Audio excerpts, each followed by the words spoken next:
करवावहै तेजस्विनावधीतमस्तु मा विद्विषावहै।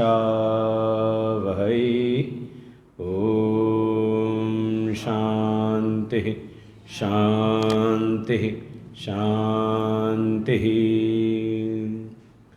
अखण्डमण्डलाकारं व्याप्तं येन चराचरं तत्पदं दर्शितं येन तस्मै श्रीगुरवे नमः। अज्ञानतिमिरान्धस्य ज्ञानाञ्जनशलाकया चक्षुरुन्मीलितं येन तस्मै श्रीगुरवे नमः। गुरुर्ब्रह्मा गुरुर्विष्णु गुरुर्देवो महेश्वरः गुरुर्साक्षात् परं ब्रह्म तस्मै श्रीगुरवे नमः। त्वमेव माता च पिता त्वमेव बन्धुश्च सखा त्वमेव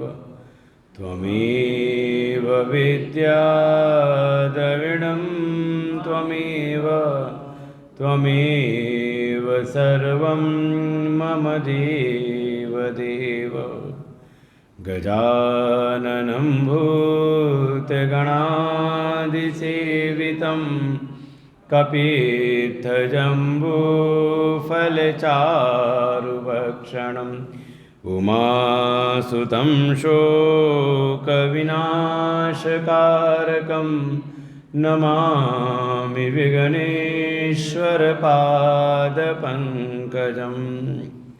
नारायणं नमस्कृत्य नरं चैव नरोत्तमं देवीं सरस्वतीं व्यासं ततो जयमुदीरये। सच्चिदानन्दरूपाय विश्वोत्पत्त्यादिहेतवे तापत्रयविनाशाय श्रीकृष्णाय वयं नमः। यं प्रव्रजन्तमनुपेतमपेतकृत्यं द्वैपायनो विरहकातरया जुहाव पुत्रेति तन्मयतया तर्वो विनेदु तं सर्वभूतहृदयं मुनिमानतोऽस्मि।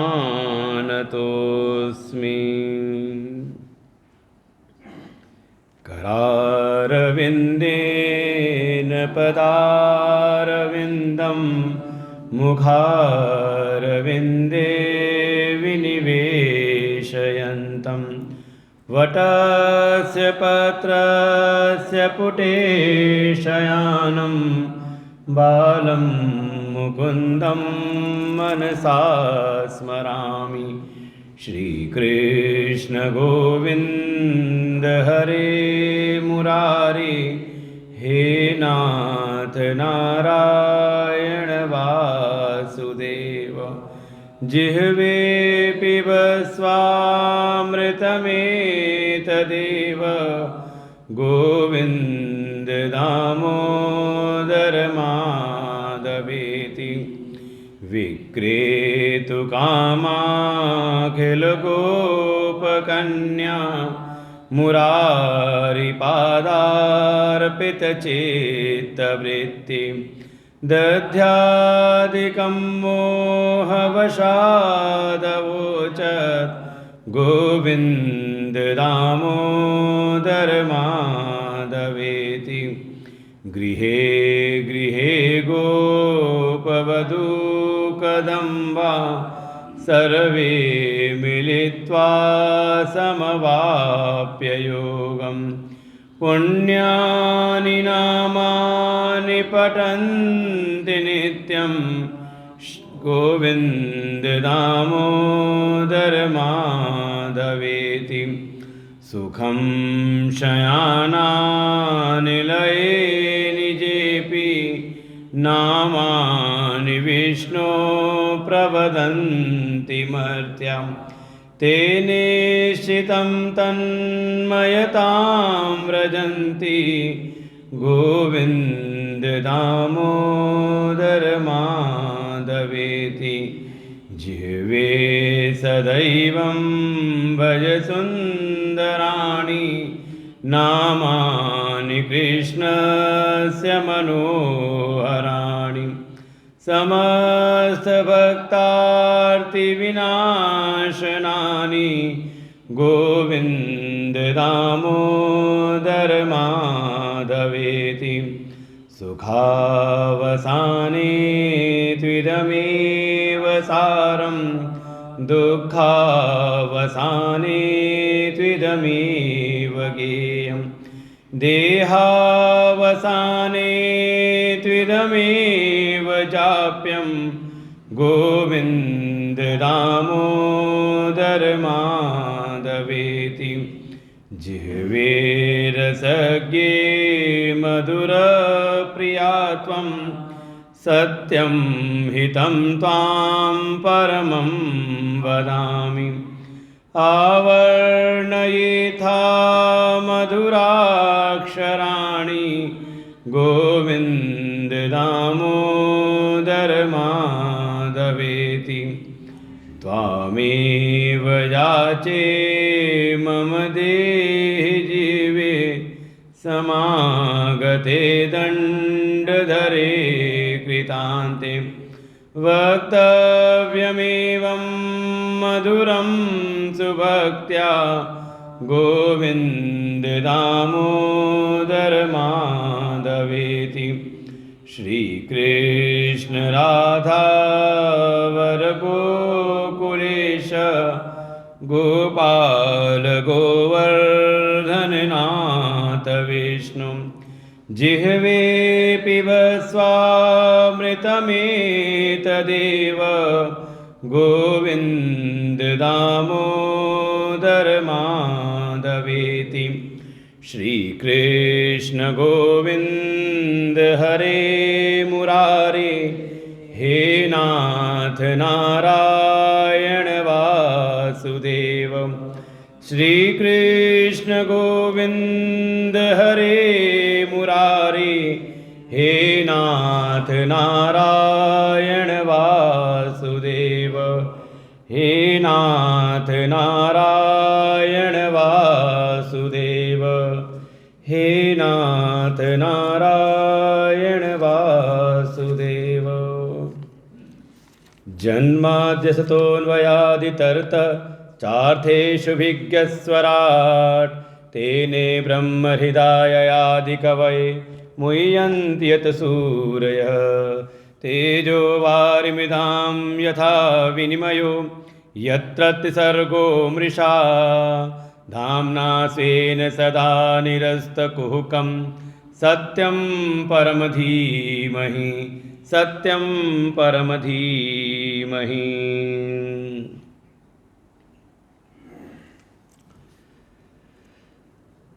पावन श्राद्ध मास में अपने पितरों के कल्याणार्थ यह श्रीमद्भागवत महापुराण की कथा, जिसकी महिमा लोक विख्यात हुई।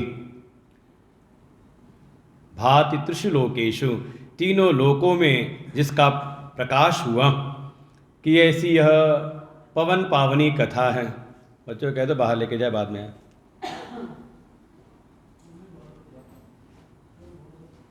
बच्चों को खिलाने टाइम पास में यहाँ ले आए। हाँ पीछे बैठे रहो।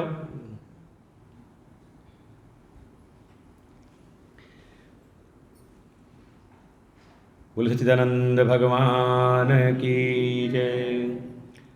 भाति त्रिषु लोकेषु, तीनों लोकों में जिसका प्रकाश हुआ, जिसकी महिमा हुई, ऐसी श्रीमद् भागवत महापुराण की कथा, जिसके श्रवण मात्र से ही राजा परीक्षित को मोक्ष की प्राप्ति हुई। ऐसी यह परम पावनी कथा जो कोई जिस भाव से इसका श्रवण करे उसको उस भाव की सिद्धि प्राप्त होती है। शौनक आदि ऋषियों ने लोक की प्राप्ति के लिए सत्रम स्वर्गाय लोकाय, उन्होंने स्वर्ग की प्राप्ति के लिए सूर्य जी से प्रार्थना की, यज्ञ कर रहे थे स्वर्ग की प्राप्ति के लिए। उसी बीच सूर्य जी से उन्होंने प्रार्थना की श्रीमद् भागवत महापुराण की कथा के लिए, और सूर्य जी उनको श्रीमद् भागवत महापुराण की कथा सुनाते हैं। लेकिन इसको कहा गया ये प्रारंभिक कोटि की कथा है।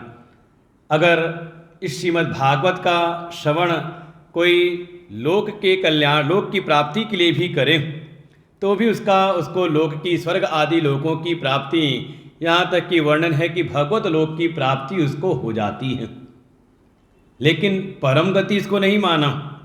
दूसरी इसी कथा में से कथा प्रकट होती है जब देवर्षि नारद ने सुनाया व्यास जी को। व्यास जी के भीतर लोक कल्याण की भावना सन्निहित है। इस भावना से युक्त होकर के कथा सुनते हैं तो कथा सुनते सुनते उनका थोड़ा मन लगा है उसके लेखन में भी। और देखो कई बार ऐसा होता है, कोई डायरी लेके नोट्स बनाने बैठे तो कथा में भी होता है कि लिखते रहते हैं, लेकिन अगर अनुभव हो तो अगर ऐसा कोई कार्य करे तो उसका पूरा मन कथा में नहीं रहता, और कई बार लिखने में दो चार बीच की बातें भी छूट जाती हैं। तो इसमें ठीक है, आगे भविष्य के लिए, लोक कल्याण के लिए कार्य अच्छा है, जिसके भी पुण्य होंगे उनके माध्यम से कथा श्रवण करने आए तो जो आता है उसके पुण्यों का अंश उसको भी प्राप्त होता है जो कथा का आयोजन कराते हैं लोक कल्याण के लिए। जैसे हमारी वेदांत सत्संग समिति के जो भी कार्यकर्ता हैं, वेदांत आश्रम प्रन्यास के, जिनका निरंतर ये भाव रहता है कि हाँ, समाज में श्रीमद् भागवत इत्यादि जो भी शास्त्र हैं, शिव पुराण, देवी भागवत, गीता, उपनिषद, इनका प्रचार प्रसार होता रहे, जगत के कल्याण के लिए कार्य करते हैं, तो उसकी भी सिद्धि इन शास्त्रों के प्रभाव से प्राप्त होती है। इसको कहा गया थोड़ा गुणात्मक कथा, क्योंकि इसमें थोड़ा मन व्यवस्थाओं में लगा रहता है, पूर्ण तल्लीनता कथा में होती नहीं। ऐसी ही कथा अगर कोई निष्काम भाव से, जैसे राजा परीक्षित हैं, अकामो सर्व कामो व मोक्ष कामोदार्धी, कोई ऐसा संसार के विषयों की कामनाओं को किनारे करके केवल और केवल आत्म कल्याण के निमित्त मोक्ष की कामना से युक्त होकर के कोई कथा सुने, तो जिस भागवत कथा के माध्यम से पुण्य की प्राप्ति, लोक की प्राप्ति, जन कल्याण, अपने पितरों का कल्याण, अगर उसी को कोई श्रद्धा भक्ति भाव से, पूर्ण समर्पण से अगर इसका श्रवण करे तो उसका आत्म कल्याण निश्चित है। जैसा राजा परीक्षित ने 7 दिन कथा सुनी और राजा परीक्षित को मोक्ष की प्राप्ति होती है, जिसके अंतर्गत श्रीमद् भागवत के 18,000 श्लोक हैं, जिसका स्रोत है स्वयं भगवान नारायण के द्वारा जब उपदेश प्राप्त हुआ ब्रह्मा जी को मात्र 4 श्लोकों में। वही चतुश्लोकी जो भागवत धर्म प्रकट हुआ भगवान नारायण से, वही विस्तार होते होते 18,000 श्लोकों में व्यास जी ने इसका वर्णन किया है। 12 स्कंद हैं, जिसमें 10वें स्कंद में परमात्मा भगवान श्री कृष्ण की लीला चरित्रों का वर्णन किया है। क्रमशः भगवान की कथाओं के जो स्थान हैं, भगवान प्रकट तो होते हैं मथुरा में, लेकिन मथुरा में टिकते नहीं, क्योंकि यहाँ पर अहंकारी कंस का अभी शासन चल रहा है, और जहाँ अहंकार का शासन हो वहाँ भगवान रुकते नहीं। चले आए, वसुदेव जी को आज्ञा दी, मुझको गोकुल में छोड़ आओ। गोकुल में भगवान की लीलाएं हुई, और फिर क्रमशः गोकुल से ही भगवान प्रवेश करते हैं श्रीधाम वृंदावन में, जहाँ भगवान की माधुर लीलाएं हुई, प्रेम लीलाएं हुई, और फिर वहीं से भगवान पुनः आते हैं मथुरा में, और सीधा पहला ही कार्य है अहंकारी कंस का सर्वनाश। कंस का वध हुआ और भगवान मथुरा में निवास करते हैं। और फिर कुछ समय बाद जब जरासंध का आक्रमण हुआ, 50वें अध्याय श्रीमद् भागवत महापुराण के 10वें स्कंद के 50वें अध्याय से भगवान फिर प्रवेश करते हैं द्वारिका में, और द्वारिका की भगवान की लीलाओं का वर्णन किया। जैसे भगवान के ये लीला के 4 स्थान हैं। संतों ने कहा अगर विचार करें श्रीमद् भागवत महापुराण को थोड़ा रहस्यों से अगर समझने का प्रयास करें तो ये चारों स्थान आपको अपने भीतर प्रकट हो जाते हैं। जैसे हम सबके मन की एक भावना है कि हाँ, भगवान के प्रति प्रेम तो आता है, भगवान हृदय में आते तो हैं। हमने दर्शन किया, हमने कथा सुनी तो लगा हाँ, भगवान की सेवा करनी है, भगवान के नाम का जप करना है। भगवान आते तो हैं मन के भीतर, लेकिन जितनी तेजी से आते हैं उतनी ही शीघ्रता से चले भी जाते हैं। भगवान रुकते नहीं। क्यों नहीं रुकते? तो शास्त्र कहते हैं, संकेत करते हैं कि अभी इस मन रूपी मथुरा के भीतर अहंकार का शासन चल रहा है। अभी मैं पने का अभी यहाँ पर सत्ता जमी हुई है, और जब तक ये अहम भाव रहता है तो परमात्मा फिर वहाँ पे केवल साक्षी बन करके रहते हैं। जैसे मान लो संसार में ही है, आप किसी को कोई बात समझाओ और वो आपकी बात न सुने तो कब तक उसको समझाओगे? फिर आप भी एक समय कह दे तो ठीक है बेटा, तू जा अपना कार्य कर, बाकी मैं यहीं बैठ के देखता हूँ। ऐसे ही जब प्राणी भगवान के संकेतों को नहीं समझता, भगवान के आदेशों को, उनके अनुशासनों को स्वीकार नहीं करता, कारण है उसका अपना जो एक अनुशासन है, अपना शासन चलाने का प्रयास करता है, तो भगवान टिकते नहीं। तो ये जो प्रतिबंध है, ये जो बाधा है अहंकार, अगर इसको दूर करना है तो भगवान संकेत करते मुझको गोकुल में ले जाके बसाओ। गोकुल माने कहा गो का कुल, गो माने इंद्रियां, गो गोचर जहां लग मन जाएं। ये इंद्रियों में भगवान को बसाएं। ये अहंकार झुकता है जब हम सेवा में लगते हैं, और सेवा का इन इंद्रियों के द्वारा। वाणी गुणानुकथने श्रवणं कथायाम, नेत्र देखें तो भगवान का दर्शन करें, कान सुने तो भगवान के गुणानुवाद को श्रवण करें, भगवान की कथाओं को सुने। वाणी अगर कुछ बोले तो भगवान के नाम का, उनकी कथाओं का जप करे। मन भगवान का चिंतन करे, हाथ कुछ करे तो थोड़ा भगवान की सेवा हो। कम से कम एक बात तो पक्का हो, भगवान की कृपा से ये मनुष्य का जीवन तो हमें प्राप्त हो गया है, तो मनुष्य जन्म तो मिल गया है, मनुष्य ही रह करके न मरे, बल्कि भगवान के सेवक बन जाएं, भगवान के भक्त बन जाएं, तब समझें कि ये जीवन हमारा कुछ सार्थक हुआ है। अपनी इंद्रियों को भगवान की सेवा में लगा दें। इंद्रिय द्वार से ही भगवान भीतर प्रवेश करते हैं।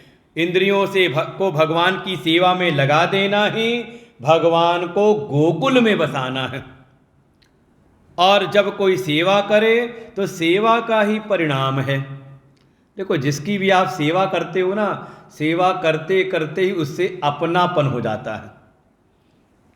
कितना अपनापन हो जाता है कि हम गए कहीं तीर्थ यात्रा पर, वृंदावन गए, वहाँ ठाकुर जी का कोई विग्रह हमें पसंद आया, उसको हम ले आते हैं, ले आए और उसकी नित्य हमने सेवा की।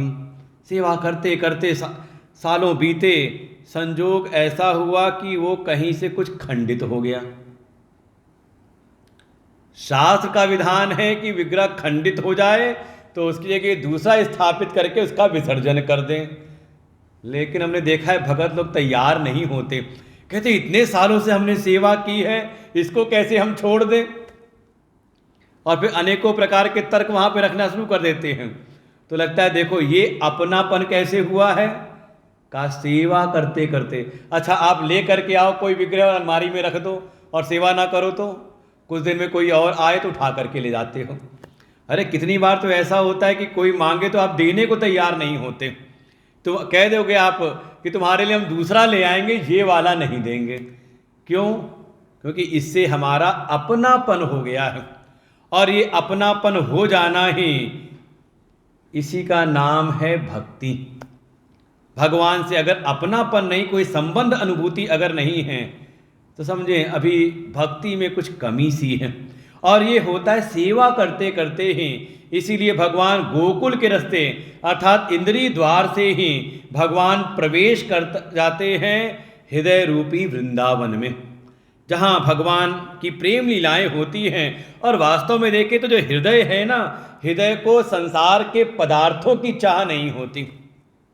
समझो इस बात को, हृदय को वस्तुओं की चाह नहीं होती, हृदय को बाहर की व्यवस्थाओं की चाहत नहीं होती, वो दैहिक जरूरतें हैं।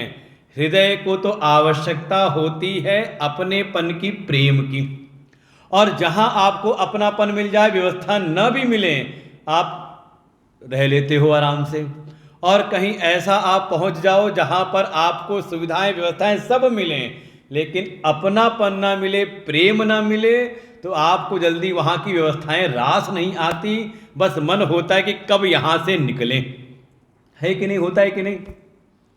तो वास्तव में हृदय की चाहत है प्रेम की, और इसको जो प्रेम है, जो नित्य प्रेम है, वो प्राप्ति होती है केवल और केवल भगवत चरणों में प्रीति से। क्योंकि संसार की सारी जो वस्तुएं हैं सब अनित्य हैं, तो उनसे मिलने वाला जो अपनापन और प्रेम है वो भी सीमित होता है, अनित्य होता है।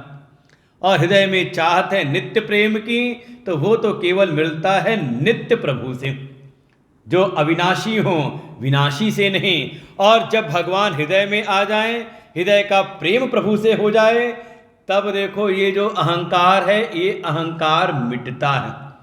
सेवा में तो अहंकार झुक जाता है और कभी कभी खड़ा भी हो जाता है। अरे कई बार सेवा का ही अहंकार कर लेते हैं। लेकिन जहाँ प्रेम है, प्रेम में अहंकार नहीं आता, वहाँ प्रेम में तो अहंकार गल ही जाता है। और भगवान वृंदावन से ही प्रवेश करते हैं पुनः मथुरा में, और मथुरा में आकर के अहंकार रूपी कंस का सर्वनाश करते हैं। और जब अहंकार मिट गया, ये मैं मेरा हटा, तो भगवान हृदय में निवास करते हैं। मन रूपी मथुरा में उनका निवास होता है। और फिर जब मन भगवान से लग गया, भगवान में ही मन तन्मय हो गया, तो ऐसे भक्त पर ही भगवान कृपा करके उसको अपना तत्व ज्ञान प्रदान करते हैं। जैसे भगवान ने उद्धव जी को भेजा गोपियों के पास अपना ज्ञान संदेश लेकर के, ददामि बुद्धिम योगम तम येन माम उपयान्ति ते। जो ऐसे भगवान की सेवा में जो तन्मय हैं, उनके प्रेम में जो तल्लीन हो जाते हैं, भगवान उनको ही बुद्धि योग अर्थात ज्ञान प्रदान करते हैं। और द्वारिका, और देखिए द्वारिका ये बुद्धि ही द्वारिका है। ये बुद्धि में हमेशा क्यों, कहाँ, कैसे, ऐसे अनेकों प्रश्न उत्पन्न होते रहते हैं। बुद्धि जानना चाहती है, तो जानना है तो भगवान को जानो। हमारे गुरुदेव बड़ा सरलता से कह देते हैं कुछ साधन ऐसे का, ये शरीर है कि इसका ये स्वभाव है कि बिना कुछ किए रह नहीं सकता, तो क्या करें? कहा शरीर से भगवान की सेवा करो। ये जो हृदय है बिना किसी को अपना माने नहीं रह सकता, इसको चाहिए कोई ना कोई। हाँ, एकांगी जीवन पसंद नहीं आता, कोई अपना ना हो जीना बड़ा मुश्किल लगता है। और कहें तो आजकल लोग चले जाते हैं फिर डिप्रेशन में, जरा सा लग जाए कि हाँ दुनिया में कोई अपना नहीं, तो उसको फिर अवसाद होता है, विषाद होता है, दुख में पड़ जाता है कि हाँ कोई अपना है ही नहीं। ये हृदय अपनापन बनाना चाहता है, संसार में ना बनाओ। अगर बिना अपना बनाए किसी के रह नहीं सकते, तो अपना प्रभु को बना लो, भगवान को अपना बना लें। इसी का नाम है भक्ति योग। शरीर से भगवान की सेवा, इसका नाम है कर्म योग। लेकिन चाह करके नहीं कि सेवा की और पर्चा पकड़ा दिया भगवान को। कहा जा ही न चाहे कबहू कछु, बिना कुछ चाहे भगवान की सेवा। और देखो संसार में भी हम करते हैं, ऐसा कि नहीं करते। उन सेवाओं को भगवान से जोड़ने तो यही हो गया कर्म योग। हृदय की प्रीति भगवान से जोड़ दें, इसी का नाम है भक्ति योग। और बुद्धि जो बिना कुछ जाने रह नहीं सकती, इसको सब जानना होता है। तो जानना है तो भगवान को जानो। भगवान कौन है, उनका स्वभाव क्या है, उनका स्वरूप क्या है, वो कहाँ रहते हैं, उनकी क्या महिमा है, ऐसे भगवत तत्व का ज्ञान प्राप्त कर लें, इसी का नाम है ज्ञान योग। यही तीनों साधन हैं, योग हैं, भगवान से एक कराने वाले। और इसका ही सुंदर निरूपण किया है श्रीमद् भागवत महापुराण की कथा में। क्रमशः भगवान के जो भी लीला चरित्र हुए हैं उनका निरूपण किया। भगवान द्वारिका में प्रवेश करते हैं, उनका विवाह हुआ, कल की कथा याद होगी, रुक्मणी जी के साथ में। रुक्मणी जी ने वर्ण किया है भगवान का, और भगवान तुरंत पहुंच करके रुक्मणी जी को स्वीकार करते हैं। इनके माध्यम से एक पुत्र हुआ प्रद्युम्न। इधर कुछ समय बीता और भगवान के ऊपर द्वारिका में ही चोरी का लांछन लग गया। वो कहते हैं वो कौन सा चतुर्थी का चांद देख लिया था, भादो की ना, वो चांद देख लिया था, कहते बड़ा अपशकुन होता है। और भगवान को लग गया चोरी का लांछन। इसीलिए अगर आप देख लो तो ये कथा जरूर सुनो, भागवत निकाल के मानो, कभी भूले से अगर आप देख लो चतुर्थी का चांद भादो की कृष्ण पक्ष की, अगर आप देख लो तो इसी कथा को सुनो, उसका फिर जो भी दोष है उसका शमन हो जाता है। एक महात्मा जी ने फोन किया हमको, कहा वो कथा सुना दीजिए समंतक मणि की चोरी वाली। हमने क्या हो गया, आप खुद कथावाचक, हमसे कथा क्यों सुननी है? कहा नहीं वो कथा सुना दो। जब पूरी कथा सुना दी हमने, क्या बात हुई, तो बताया कि हमने आज चांद देख लिया था, तो हमने सोचा आपको फोन करके कथा सुन लें। भगवान के ऊपर भी देखो अपयश लगा चोरी का।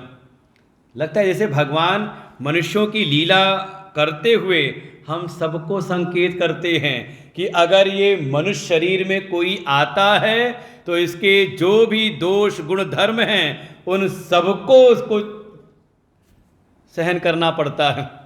भगवान भी आए तो भगवान को भी लोगों ने छोड़ा नहीं।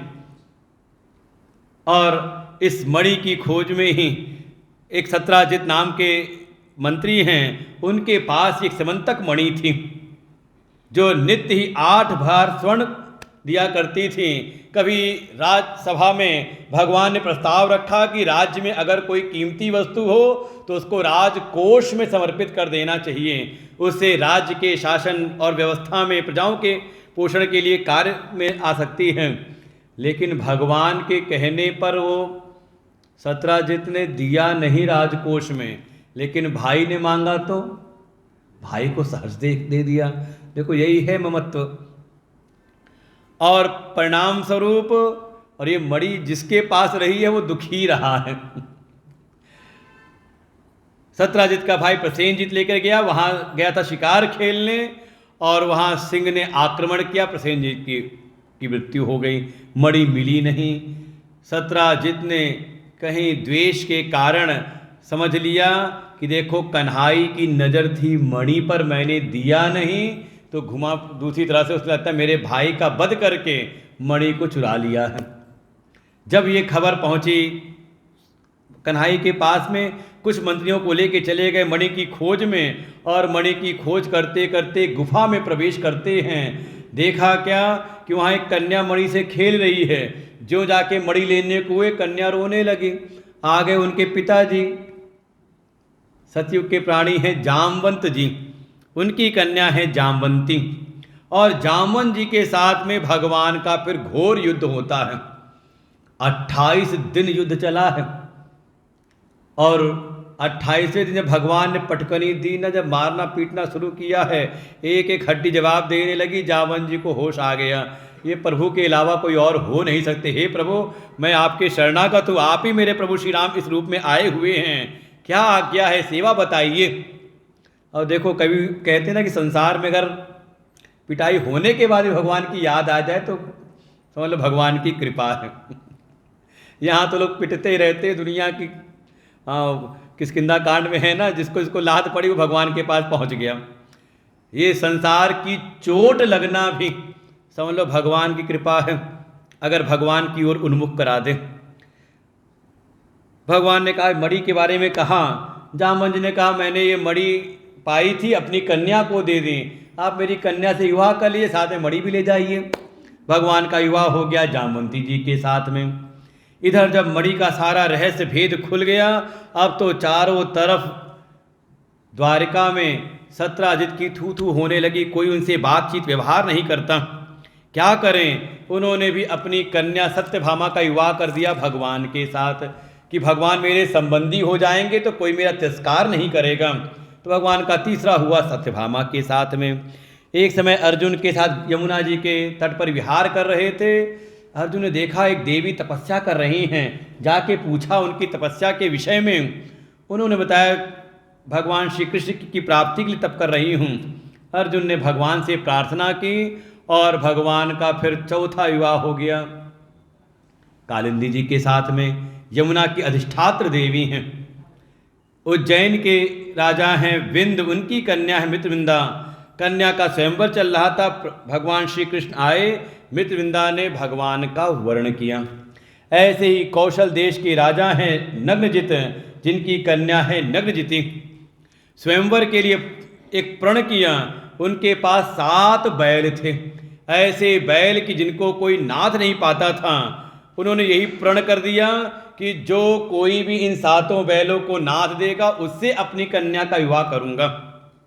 इसे कहते पण स्वयंवर।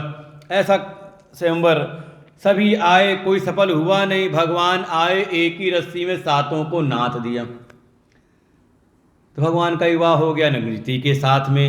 इन्हीं का नाम है सत्या। एक हैं कैकेयी देश के राजा, उनकी कन्या का स्वयंवर भद्रा ने वर्ण किया प्रभु का। और ऐसे ही लक्ष्मणा हैं, मद्र देश के राजा हैं, उनकी कन्या, इन्होंने भी वर्ण किया भगवान का। ऐसे भगवान के 8 मुख्य विवाह हुए। ये भगवान की 8 पटरानियां हुई। और कहें तो ये भगवान की अष्टधा प्रकृति है। 8 प्रकार की उनकी प्रकृति हैं, जिनके द्वारा भगवान सारे चर अचर जगत की रचना करते हैं। एक दैत्य है जिसका नाम है भौमासुर, जिसने एक एक करके 16,100 कन्याओं का अपहरण करके अपने महल में बंद कर रखा है कि जब ये 1 लाख हो जाएंगी तो इन सब के साथ मैं विवाह करूंगा। उन कन्याओं ने भगवान के पास अपना एक दूत भेजा, भगवान से प्रार्थना की, हे प्रभु हम पर कृपा करिए, इस दुष्ट के बंधन से हमें मुक्त करिए। भगवान आते हैं और भौमासुर, इसी का नाम है नरकासुर, इसका वध किया और उन सारी जो कन्याएं थी उनको उसके बंधन से मुक्त किया कि आप सब अपने अपने घर को लौट जाइए। लेकिन सभी कन्याओं ने भगवान से प्रार्थना की कि हे प्रभु अब तो संसार में कोई हमें स्वीकार नहीं करेगा, हम तो सर्वथा अनाथ हैं, दीन हैं, आप ही हम पर कृपा करिए, आप ही हमारा वर्ण करिए। और ऐसी प्रार्थना सुन करके भगवान सबको ले आते हैं द्वारिका और एक साथ ही इन 16,100 कन्याओं के साथ भगवान का विवाह होता है। लेकिन ऐसा आश्चर्य है कि ये 16,108 उनकी रानियां हैं और कभी किसी को ऐसा प्रतीति नहीं हुआ कि कन्हाई मेरे साथ ना हो। जैसे लगता है जितनी रानियां हैं भगवान ने उतना अपने प्रतिबिंब प्रकट कर रखे हों। वो वर्णन ऐसा था कि एक बार देवर्षि नारद के मन में आया, ये संसार में किसी की एक शादी हो जाए तो उसका क्या होता है वो आप लोग को ज़्यादा अच्छा अनुभव होगा। और भगवान यहाँ 16,108 विवाह करके बैठे हुए हैं। चलो आज चल करके कुछ लगाई बुझाई कराई जाए, भगवान के यहाँ कुछ झगड़ा वगड़ा करवाया जाए। सवेरे सवेरे पहुँच गए जो बड़ी रानी हैं रुक्मणी जी, उनके महल में प्रवेश किया। जैसे ही प्रवेश किया तो देखा भगवान स्नान करने जा रहे हैं। भगवान ने कहा देवर्षि इतनी सुबह भोर में आ गए आप, ब्रह्म मुहूर्त में ही, बैठिए मैं बस अभी आ रहा हूँ, स्नान करके आता हूँ। देवर्षि ने कहा प्रभु आप अपना कार्य नित्य कर्म करिए, मैं अभी आता हूँ घूम फिर करके। सोचा, मन में आया रुक्मणी के महल में है, चलता हूँ सत्यभामा के महल में, जाके कुछ लगाई बुझाई करूँ। इधर से सत्यभामा के महल में आए तो देखा प्रभु वहाँ से स्नान करके निकल रहे हैं। देवर्षि नारद को बड़ा आश्चर्य हुआ, मन में आया हो सकता है मैं आगे के दरवाजे से निकल के आया हूँ, भगवान पीछे दरवाजे से निकल आए होंगे। देवर्षि नारद को देखा, भगवान ने, अरे बैठिए बस मैं वस्त्र पहन करके आता हूँ अभी। देवर्षि ने कहा नहीं आप अपना तैयार होइए, मैं आता हूँ अभी। चले गए जामवंती के महल में, देखा भगवान संध्या पर बैठने जा रहे हैं। कहीं पर देखा भगवान जलपान कर रहे हैं, कहीं बच्चों के साथ बैठे हुए उनको पढ़ा रहे हैं, कहीं भोजन करते हुए देखा, कहीं मंत्रणा करते हुए देखा मंत्रियों के साथ में। वो देवर्षि नारद शाम तक ऐसे ही धक्के खाते रहे। भगवान कहते हैं अरे देवर्षि क्या बात है, सुबह से क्यों इतना चक्कर काट रहे हो। तब देवर्षि ने प्रणाम किया, प्रभु ये आपकी ही माया है, आप ही जानो। वास्तव में भगवान की भगवत्ता को कोई जान नहीं सकता। इन्हीं के जो पुत्र थे प्रद्युम्न, इनके भी पुत्र हुए अनिरुद्ध, जिनका विवाह होता है बाणासुर की कन्या उषा के साथ में। और ऐसे भगवान का जो कुल परिवार है इतना बड़ा हो गया कि जितनी रानियां हैं सबके माध्यम से 10-10 पुत्र हुए, एक एक कन्याएं हुई। ऐसे भगवान का कुल परिवार विस्तार लेता है। एक दैत्य था पौंड्रक, जिसने घोषित कर दिया था कि मैं ही वासुदेव, मैं असली वासुदेव कृष्ण हूँ, और चिट्ठी भेज दी द्वारकाधीश के पास में कि आज के बाद अपने को वासुदेव मत कहलाना, मैं असली वासुदेव कृष्ण हूँ। पौंड्र कृष्ण ऐसे करके अपना नाम रख लिया। किसी ने कहा उनके 4 भुजाएं हैं।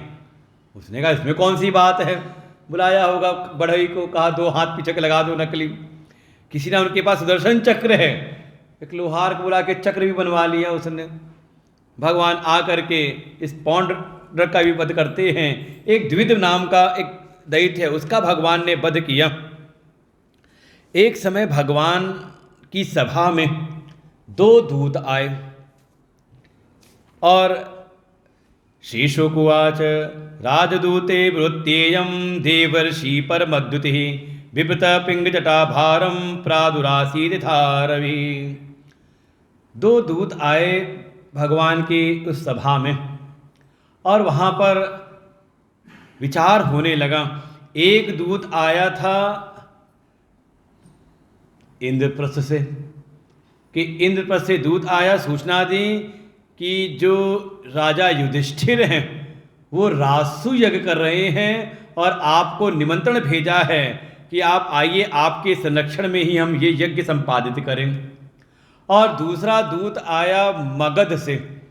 मगध का राजा जरासंध, वो जब जाता है दिग्विजय करने के लिए, तो जो राजा पराजित हो करके उसकी सत्ता को स्वीकार कर ले तो उसको तो अपना प्रतिनिधि बना देता है, लेकिन जो उसकी सत्ता को स्वीकार ना करे उसको पकड़ करके अपने कारागृह में बंद कर देता है और उसके सारे राजपाट को हड़प कर लेता है।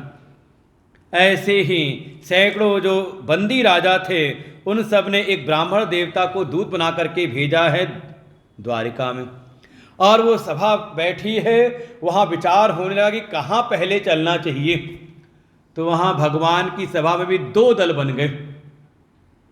एक जो शूरवीर हैं उनके मन में आता है पहले चलना चाहिए मगध, वहाँ के जो राजा जरासंध उसको सबक सिखाते हुए उसके बंधन से उन बंदी राजाओं को मुक्त करना चाहिए। लेकिन वहीं उस सभा में जो धर्मशील हैं उन्होंने कहा नहीं, पहले यज्ञ में जाना चाहिए। और शाम तक चर्चा होती रही, मंत्रणा होती रही, कोई एक निश्चय हुआ नहीं। भगवान फिर आ गए अपने महल में और महल में बड़े उदास सिर पे हाथ रख के बैठ गए कि मेरे सामने ही मेरे कुल परिवार के लोग एक मत नहीं हो रहे। तो अगर आपके परिवार में ना हो तो चिंता उनता मत करना, बस समझ लेना जो भगवान चाहते सोई होता है। राम कीन चाहें सोई होई, करें अन्यथा अस नहीं कोई। प्रयास करना चाहिए सबको सन्मार्ग देने के लिए, लेकिन कोई ना समझे तो उसके हाल पे छोड़ देना चाहिए। भगवान भी अपने सिर पे हाथ रख के बैठे हैं, हाय हाय मेरे घर के बच्चे कुल परिवार के लोग एक मत नहीं होते। संजोग से आ गए शाम को देवर्षि नारद। देखा प्रभु, प्रभु आप और उदास बैठे हो, ऐसे क्या बात हो गई। जब सारी बात बताई तो देवर्षि ने कहा, प्रभु इसमें दो तो है ही नहीं, ये कार्य तो एक ही है। आपने कहा कि दूत आया था इंद्रप्रस्थ से, राजा युधिष्ठिर राजसूय यज्ञ कर रहे हैं। उस राजसूय यज्ञ का तो नियम ही ये है कि जो राजा राजसूय यज्ञ करता है वो अपने दूत भेजता है सभी राजाओं के पास में, कि वो सभी राजा जब उस राजसूय यज्ञ करने वाले राजा की सत्ता को स्वीकार करके और बदले में प्रतीक रूप में जब कर दे देते हैं, तब वो राजसूय यज्ञ पूर्ण होता है। और ये पक्की बात है कि सभी देश के राजा कर तो दे देंगे, लेकिन अगर दूत जाएगा जरासंध के पास तो वो स्वीकार करने वाले नहीं, वो कर और देंगे नहीं, और ऐसे राजसूय यज्ञ पूरा होगा नहीं। तो आपको तो राजसूय यज्ञ को पूर्ण कराने के लिए उसके पास जाना ही पड़ेगा। लेकिन अगर आप सीधे गए तो आप आक्रांता कहलाएंगे। अगर आप यज्ञ में जाते हैं और यज्ञ की पूर्णता के लिए आप जाएं तो आप तो यज्ञ की रक्षा करने वाले हैं, आपका स्वरूप ही है यज्ञ। इसलिए मेरी दृष्टि से तो आपको इंद्रप्रस्थ ही पहले जाना चाहिए। भगवान कहते हैं, देखो मुझको भी जो रास्ता नहीं मिलता तो संतों की कृपा से मुझको भी मार्ग सुझाता है। और भगवान सीधे पहुंच गए इंद्रप्रस्थ। वहाँ जब सभा बैठी, सारी चर्चाएं हुई कि जहाँ जहाँ दूत गए थे सब ने राजाओं ने कर तो भेज दिया, लेकिन जो दूत गया था मगध वो खाली हाथ लौटा है। क्या किया जाए? भगवान श्री कृष्ण ने कहा, हे राजन युधिष्ठिर, आप चिंता ना करो, मैं जैसा कहता हूँ वैसे भीम और अर्जुन को मेरे साथ भेज दूँ। भीम ने उठाई अपनी गदा, चलिए प्रभु मैं चलता हूँ साथ में। अर्जुन ने भी अपना गांडीव संभाला, चलिए प्रभु। भगवान ने कहा, ये गदा धनुष सब यहीं रख दो और ये अपने राजकुमारों के राशि जो वेशभूषा इनको उतार दो और बिल्कुल शुद्ध सात्विक ब्राह्मण की वेशभूषा धारण कर लो।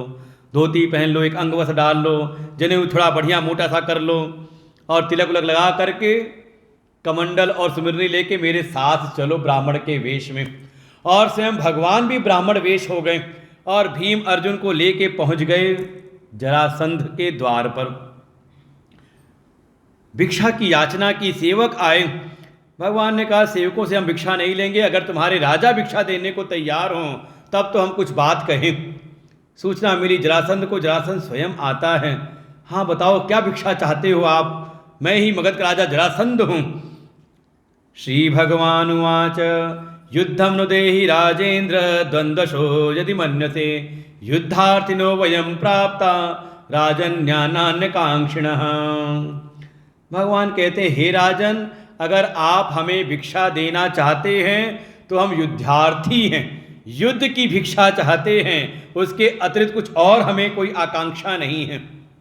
अगर आप हमें मुंह मांगी भिक्षा देना चाहते हैं तो हम तीनों में से किसी एक का चयन करके हमसे द्वंद्व युद्ध करिए, यही भिक्षा हम पाना चाहते हैं।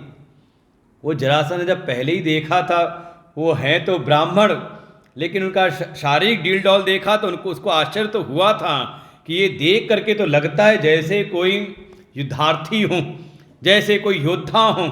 और भीम की अपना जो शारीरिक उसकी संरचनाएं हैं, लग के लगता है कोई बड़ा योद्धा हो। अर्जुन के भी हाथों पर अंगूठे पर प्रत्यंचा के निशान देखे, जान तो गए कि जरूर कोई ये ऐसे योद्धा हैं। लेकिन आए हैं तो जरासंध ने कहा, ठीक है मैं भिक्षा तो दूं, लेकिन नियम है कि परिचय प्राप्त करके युद्ध करना चाहिए। आप अपना परिचय तो दीजिए कि आप हैं कौन।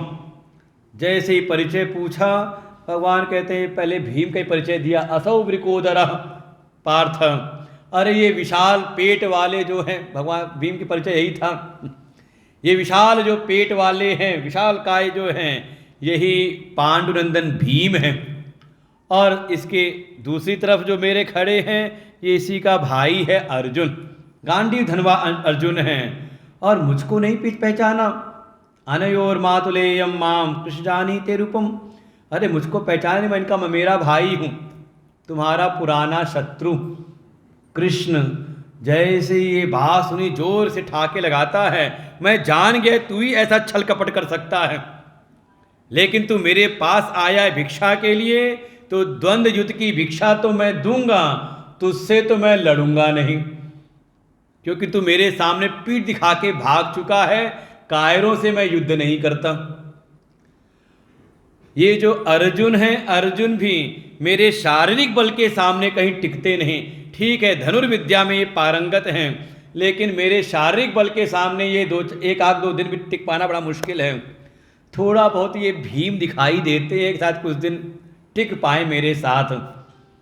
और जब ये बात सुनी, भीम का भी थोड़ा सीना चौड़ा हो गया।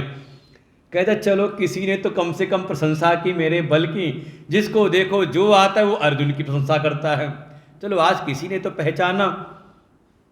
और फिर नियम सब तय हुए, सूर्योदय से युद्ध प्रारंभ होता है और सूर्यास्त तक होता है, युद्ध चलता है। और जब युद्ध हुआ तो लगभग 27 दिन युद्ध चला है। सूर्योदय होते ही भगवान भी आ जाते, दर्शक दीर्घा में बैठ जाते हैं, और जब युद्ध हो तो भगवान कहते क्या दाव मारा है। यही एक 27 दिन ऐसे हैं कि भगवान ने कोई काम किया नहीं, बड़े आराम से दर्शक दीर्घा में बैठ के युद्ध का आनंद लेते।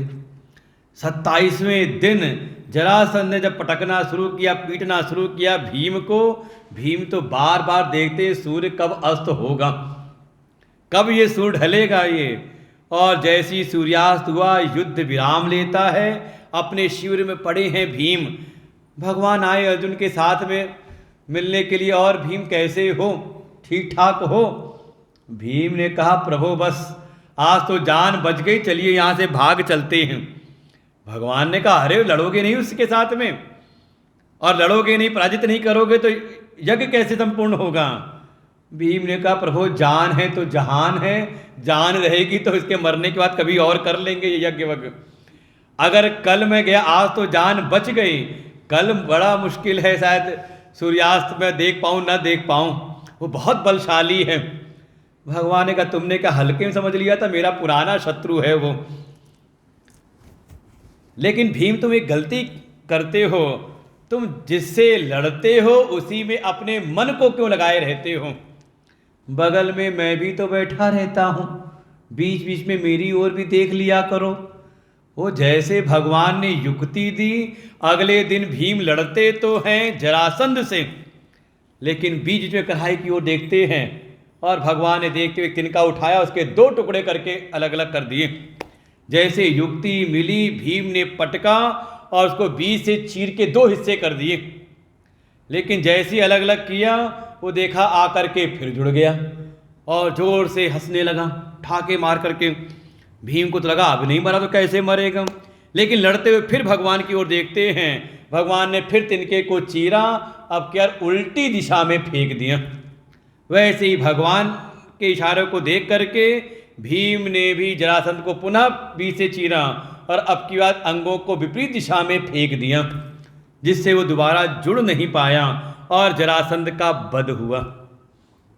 ये समझे, ये जरासंध का जो आक्रमण है ना, ये 10वें स्कंद जो है जिसमें भगवान की लीलाएं हैं, इसमें 2 भाग हैं, पूर्वार्ध और उत्तरार्ध। पूर्वार्ध मतलब जब पहले का आधा, और उत्तरार्ध मतलब बाद का आधा, 2 हिस्से कर दिए इसको। और जैसे ही पूर्वार्ध विश्राम लेता, उत्तरार्ध आता है। 50वें अध्याय में ही जरासंध का आक्रमण होता है। आप सब पे तो नहीं हुआ है ना, हाँ कुछ पे हो चुका है, कुछ पे अभी होने वाला है। जैसे इस कथा में, ऐसे ही हमारे जीवन को भी अगर आप 2 भाग कर दें तो औसत आयु मनुष्य की 100 वर्ष मानी गई। तो एक तो हो गया, उसको अगर 20 से आधा करें तो एक हो गया पूर्वार्ध का जीवन, पहले का जीवन, वो है 49 साल तक। और जैसी 50वां आ जाए तो अब हो गया उत्तरार्ध। और देखिए यहीं पर आक्रमण होता है किसका, बुढ़ापे का। जरासंध, जरा माने बुढ़ापा, संध माना जुड़ जाना। और कौन लेकर के आया है, तो कंस की 2 पत्नियां हैं, जरासंध की 2 बेटियां। कहते कंस के वध होते ही ये अस्थि प्राप्ति जाकर के लेकर के आती हैं। अस्थि माने इतना है और प्राप्ति माने इतना और पाना है। थोड़ा है, थोड़े की जरूरत है, ये लगा रहता है पूरे जीवन में। और जो 50 साल तक इसी में लगा रहे, इतना है, इतना और पाना है, तो यही जा कर के ले आते हैं बुढ़ापे को। और कल भी कथा सुनी, 17 बार आक्रमण किया है, पराजित होता है, लेकिन 18वीं बार जब ले आया कालयवन को, तो भगवान फिर लड़ते नहीं, वहां से भागते हैं, लड़ते नहीं। और जाकर के सतयुग के प्राणी हैं जो योग निद्रा में पड़े हुए, उनके द्वारा वध कराते हैं। भगवान कहते हैं सावधान रहो, अगर पूरा जीवन अस्थि और प्राप्ति में लगा दिया तो आएगा बुढ़ापा। और देखो बुढ़ापा आता है, इसके लक्षण प्रकट होते हैं। अंगम गलितम पलितम मुंडम दशन विहीनम जातम तुंडम वृद्धो यात गृहीत्वा दंडम तदपि न मुंचति आशा पिंडम। ऐसी स्थिति हो जाने के बाद भी संसार के विषय सुख की जो ये आशा है, क्या ये शांत होती नहीं। लगता है अभी नहीं, अभी बाद में, अभी हो जाएगा, मिल जाएगा, लेकिन ये बुढ़ापे की जो पटखनी लगती है, वो देखो सारे लक्षण आते हैं धीरे धीरे। और व्यक्ति भी जो है, प्राणी जो है, वो लड़ता है। बाल सफ़ेद हो जाए तो काले कर लेगा, दिखना बंद हो जाए तो लेंस लगवा लेगा, ये सब युद्ध है बुढ़ापे की। और धीरे धीरे भगवान कहते कि कब तक लड़ते रहोगे, और लड़ते लड़ते जिस दिन आ जाएगा बुढ़ापा काल को लेकर के, तो भगवान कहते काल के सामने तो मैं भी नहीं टिकता, मैं भी भाग खड़ा होता हूँ। वास्तव में इस जरासंध पर विजय पानी है तो उपाय एक ही है, संसार में कार्य करें, जहाँ जो कर्तव्य हैं संसार में कर्तव्यों का पालन करें, लेकिन बीच बीच में भगवान का स्मरण भी करते रहें।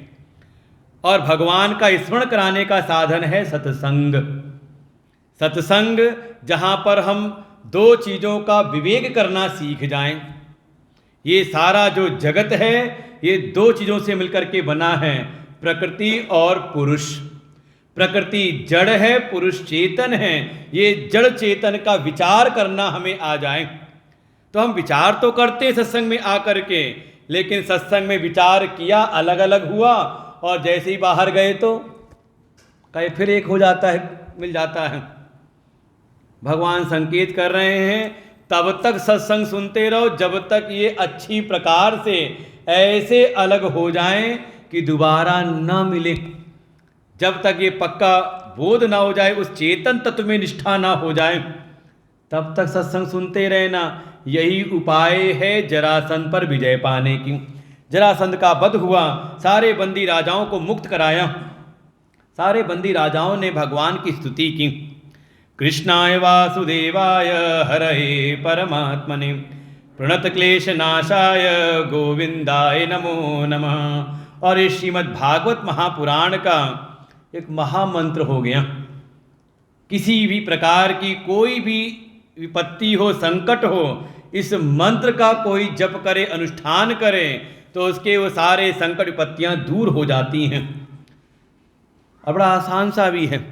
कृष्णाय वासुदेवाय हरये परमात्मने प्रणत क्लेश नाशाय गोविंदाय नमो नमः। सारे बंदी राजाओं ने भगवान की स्तुति की। यही जरासंध के पुत्र सहदेव ने कर की सामग्री प्रदान की पांडवों को। स्वयं भी आते हैं यज्ञ में। और इधर जब यज्ञ प्रारंभ हुआ तो भगवान सबको सेवाएं बांटना शुरू करते हैं, कौन क्या सेवा करेगा। और भगवान ने सबको सेवाएं बांटी। जो भी कार्य थे अपने लिए 2 सेवाएं रखी कि इस यज्ञ में जो भी ब्राह्मण संत आएंगे उनके चरण प्रक्षालन की सेवा भगवान ने अपने लिए रखी। और जब ये संत ब्राह्मण भोजन करके उठेंगे तो इनके जूठन पत्तल जो हैं वो मैं स्वयं उठाऊंगा। सभी मुस्कुराए, अरे प्रभु बस आप अपनी कृपा बनाए रखो। लेकिन भगवान संकेत करते हैं कि ऐसे किसी भी श्रेष्ठ कार्य में जो छोटी सी छोटी भी सेवा है वो वास्तव में मेरी प्राप्ति कराने वाली, मैं उससे प्रसन्न हो जाता हूँ। और इधर ये सेवाएं भगवान चर्चा कर ही रहे थे, तभी सभा में, यज्ञ की सभा में ये विचार होने लगा कि ये यज्ञ किसके संरक्षण में किया जाए, अग्र पूजा किसकी की जाए। तो जरासंध का जो पुत्र है सहदेव, उसने प्रस्ताव रखा इस सभा में, इस यज्ञ में अगर अग्र पूजा के कोई योग्य अधिकारी हैं तो वो हैं एकमात्र द्वारकाधीश श्री कृष्ण। साधु साधु सभी ने प्रशंसा की, लेकिन वहीं पर चेदिराज के राजा शिशुपाल आया था, उसका साथी दंतवक्त्र, उनसे तो सहन हुआ नहीं। वो पुरानी टीस थी ना बारात वाली, गए थे लड्डू पूड़ी खाने और मूसल खाने को मिले थे।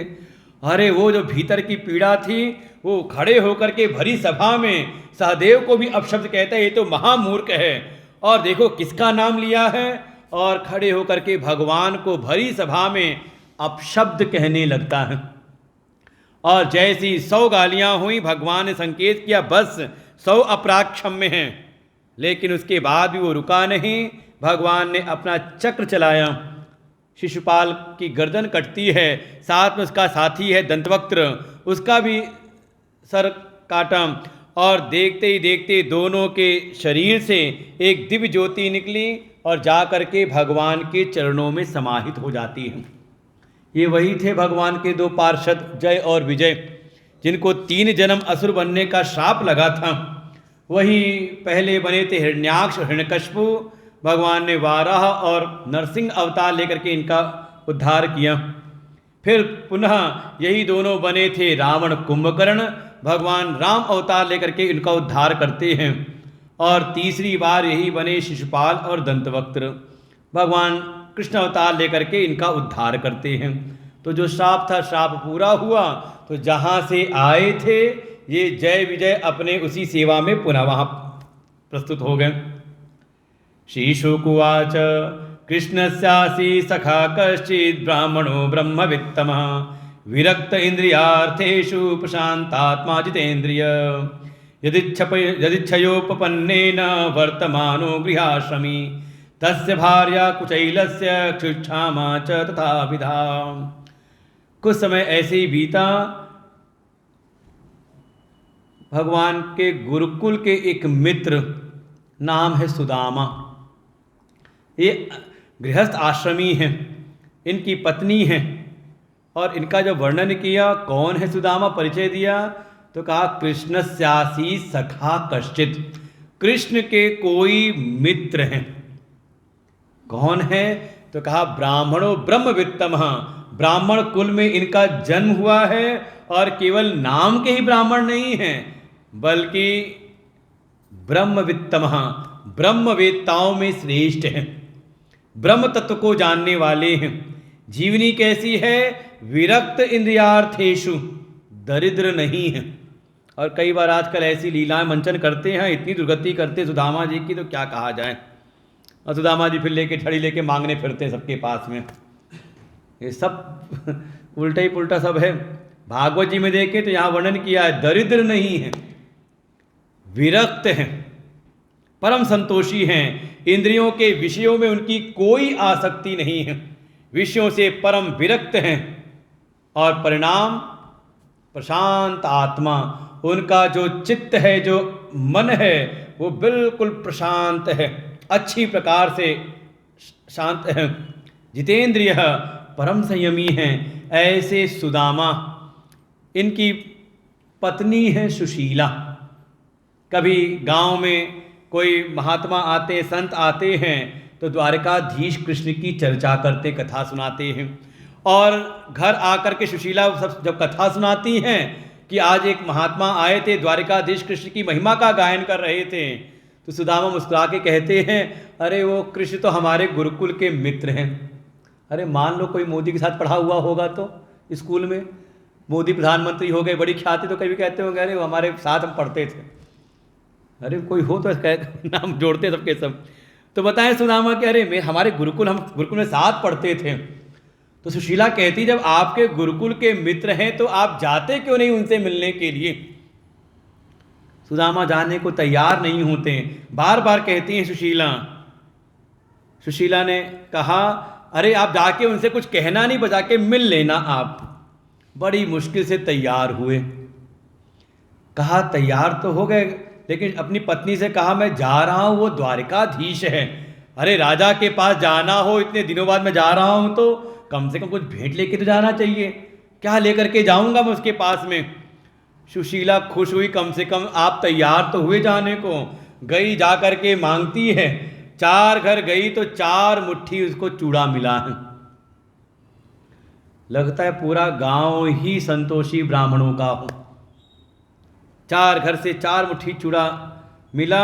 एक पुराने से कपड़े में, कुछ इलस से कोई पुराने से कपड़े में पोटली में बांध करके दे दिया, ले जाइए, यही प्रभु अपने मित्र को दे दीजिएगा। सुदामा लेके चल पड़ते हैं। अवस्था भी लगभग हो चुकी है, प्रौढ़ अवस्था है उनकी। उधर भगवान ने मन ही मन विचार किया, अरे सुदामा चले मेरे मित्र आने को, ऐसा ना हो बुढ़ापे में कहीं रास्ता लंबा लगे लौट ना जाएं। जैसे अपनी योग माया को प्रेरित करके सुदामा को सीधे ला करके खड़ा कर दिया द्वारिका के द्वार पर ही।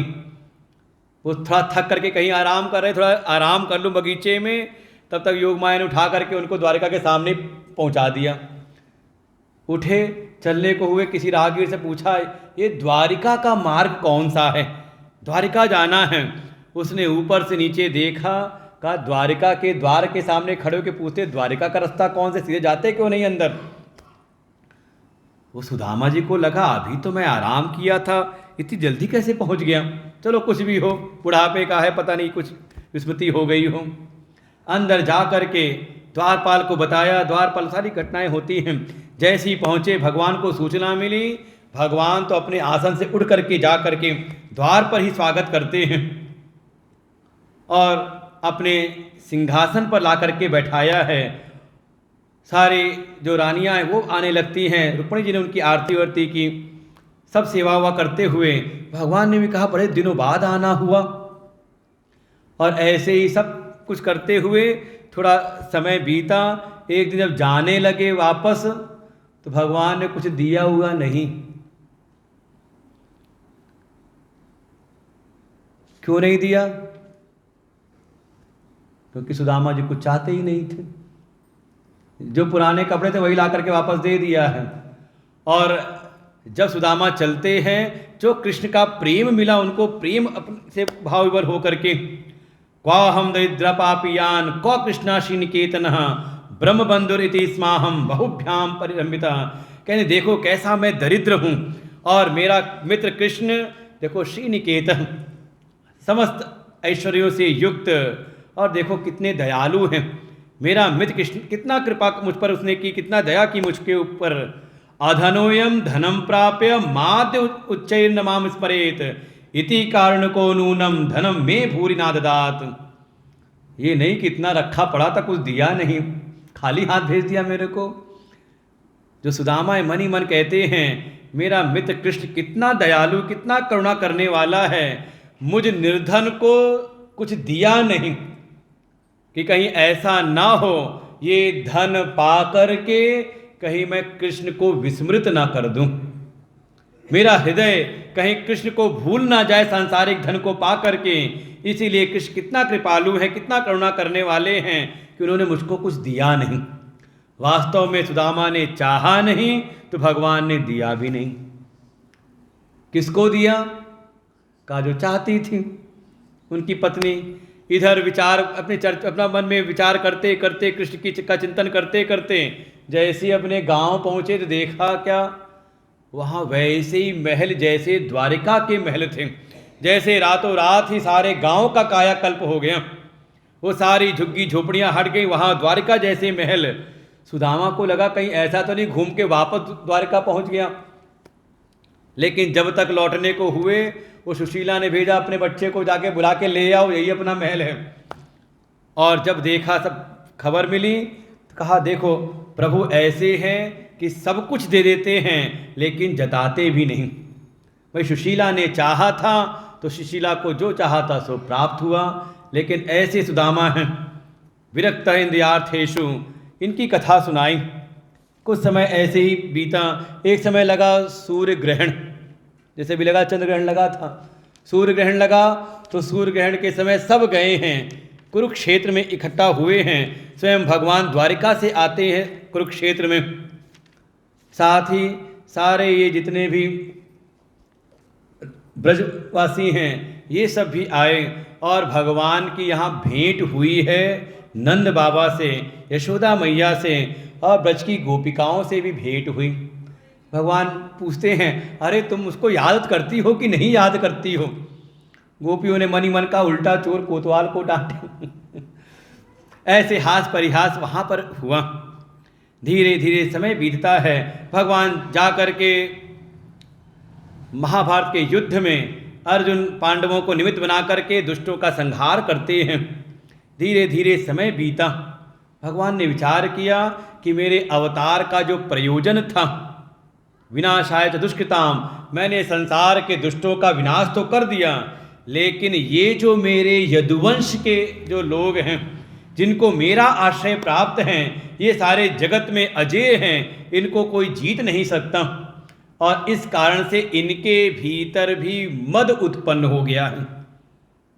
ये धर्म का त्याग करने लगे हैं, अधर्म के मार्ग पर चलने लगे हैं। भगवान बार बार समझाते हैं लेकिन इनको बात समझ में आती नहीं।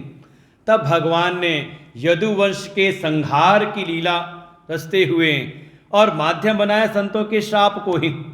श्री बादरेणी उवाच कृत्वा दैत्यवधं कृष्ण स रामो यदुभिवृतः भू अवतार यद्भारं दविष्ठं जनयन् कलिम् एवं व्यवसिता राजन् सत्संकल्प ईश्वर शाप व्याजेन विप्राणां संजृहे सकुलं विभुम्। कुछ समय बाद द्वारिका के पास में ही एक पवित्र स्थान है, नाम है पिंडारक क्षेत्र। वहाँ पर बहुत सारे ऋषि मुनि एकत्र होकर के वहाँ अपने साधन आदि कार्य करने लगे। विश्वामित्र असित कर्णवो दुर्वासा भृगु अंगिरः कश्यपो वामदेवो अत्रि वशिष्ठ नारद आदय। नारद आदि ये श्रेष्ठ एक से बढ़कर एक ऋषि वहाँ पर निवास करने लगे। मन में ये होता है कि यहाँ पास में ही द्वारिका है, जब मन होता है जाके द्वारिकाधीश कृष्ण के भी दर्शन कर लेते हैं। इस भाव से पिंडारक क्षेत्र में सारे ऋषि मुनि यहाँ पर तपस्या करने लगे। इधर कुछ दूर ही एक दिन ये यदुवंश के जो बालक हैं जो क्रीड़ा कर रहे थे, उन्होंने इन संत ऋषि मुनियों को देखा। इनके मन में आया चलो आज इन संतों की परीक्षा लेते हैं। बस समझ लो शास्त्रों का ये रहस्य है। ये परीक्षा किसकी लेनी है किसकी नहीं लेनी है इसकी भी समझ होनी चाहिए। जो जो गया है संत की परीक्षा लेने या भगवान की परीक्षा लेने, उसके साथ फिर कोई ना कोई अनहोनी अवश्य ही हुई है। और समझें ये श्रीमद् भागवत का उपसंहार है और बिल्कुल उपक्रम से मिलता हुआ है, प्रारंभ से मिलता हुआ है। भागवत का प्रारंभ कब हुआ? जब राजा परीक्षित ने एक संत की परीक्षा ली। बदले में क्या मिला? कहा श्राप। अब यहाँ पर यदुवंश के बालक हैं, ये गए हैं ऋषियों की परीक्षा लेने, इनको भी मिलता है श्राप। वास्तव में परीक्षा किसकी लेनी है? तो हमारी श्रुति भगवती वेद कहते हैं परीक्ष लोकान कर्मचितान ब्राह्मणों निर्वेद माया नासकृत कृतेन। श्रुति भगवती आदेश देती हैं कि अगर परीक्षा लेनी है तो संसार की परीक्षा लो। जिन जिन पदार्थों को, जिन जिन विषयों को आपने सुख का आश्रय माना है, जिन कर्म के साधनों को आपने सुख का आश्रय माना है, थोड़ा इनकी परीक्षा लेकर के देखो कि जो सुख आपने चाहा था वो क्या इन कर्मों से प्राप्त हुआ, कर्मों से मिलने वाले फल से प्राप्त हुआ। जब आप इस प्रकार से बुद्धि विवेक को जागृत करते हुए परीक्षक की दृष्टि से संसार में कर्म करते हो, प्रयत्न करते हो, तो एक भीतर परिणाम आता है संसार से विरक्ति, निर्वेदम आयात। चित्त के भीतर निर्वेद प्रकट होता है, संसार से वैराग्य उत्पन्न होता है। द्वेष नहीं, बल्कि ना तो किसी से राग और ना किसी से द्वेष, एक समत्व की स्थिति। वैराग्य सबके बीच में रहते हुए भी सबसे असंग, ये वैराग्य की प्राप्ति होती है। और जब ऐसा वैराग्य संसार से प्राप्त हो जाए तो क्या करें? तो एकमात्र ही कर्तव्य है, तद विज्ञानार्थम स गुरुम एव अभिगच्छेत। उस परम तत्व को जानने के लिए कि वास्तव में ये संसार, ये सारे जगत का अधिष्ठान क्या है, मैं कौन हूँ, परमात्मा कौन है, उस तत्व को जानने के लिए वो गुरु के पास जाए, बल्कि गुरु के पास ही जाए। यूट्यूब फेसबुक पे जाकर के न चक्कर काटे, व्हाट्सएप और फेसबुक से खास बच करके रहें। शास्त्र भी अपने आप समझ में आते नहीं, गुरु की शरण में जाए। गुरुम एव, गुरु के पास ही, भी नहीं कि चलो चार से पूछ लिया, गुरु जी को पकड़ लेते हैं, इनसे ही पूछ लेते हैं, तब उसको प्राप्ति होती, उस तत्व का अनुभव होता है। और देखिए, जब तक संसार से वैराग्य ना हो, जब तक संसार के प्रति आकर्षण कम ना हो, आप कितना भी सत्संग सुनो वो बात भीतर उत्पन्न नहीं होती। जो फल होना चाहिए, जो उस ज्ञान का, उस भागवत तत्व या उपनिषद आदि के ज्ञान का जो फल होना चाहिए, वो तब तक प्रकट नहीं होता जब तक संसार के प्रति आकर्षण कम नहीं होता। अगर संसार के विषयों की वासना हृदय में पड़ी हुई है तो उसमें मिल करके ये ज्ञान भी दूषित हो जाता है। आप समझें, जैसे भक्ति में गोपियों ने निरावरण होकर के भगवान का वर्ण किया है, तब भगवान की कृपा मिली है। ये संसार की वासनाएं भी चित्त में पड़ी रहें, इसी में आप सत्संग भी सुन लो, इसमें आप मंत्र का जाप कर लो, आप पूजा भी कर लो।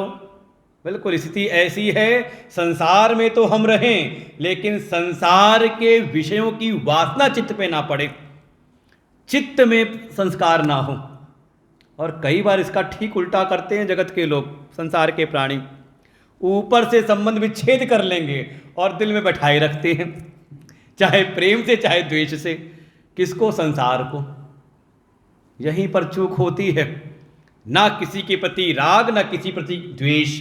ये राग द्वेष, संसार के विषयों में राग द्वेष ही वास्तव में बंधन है।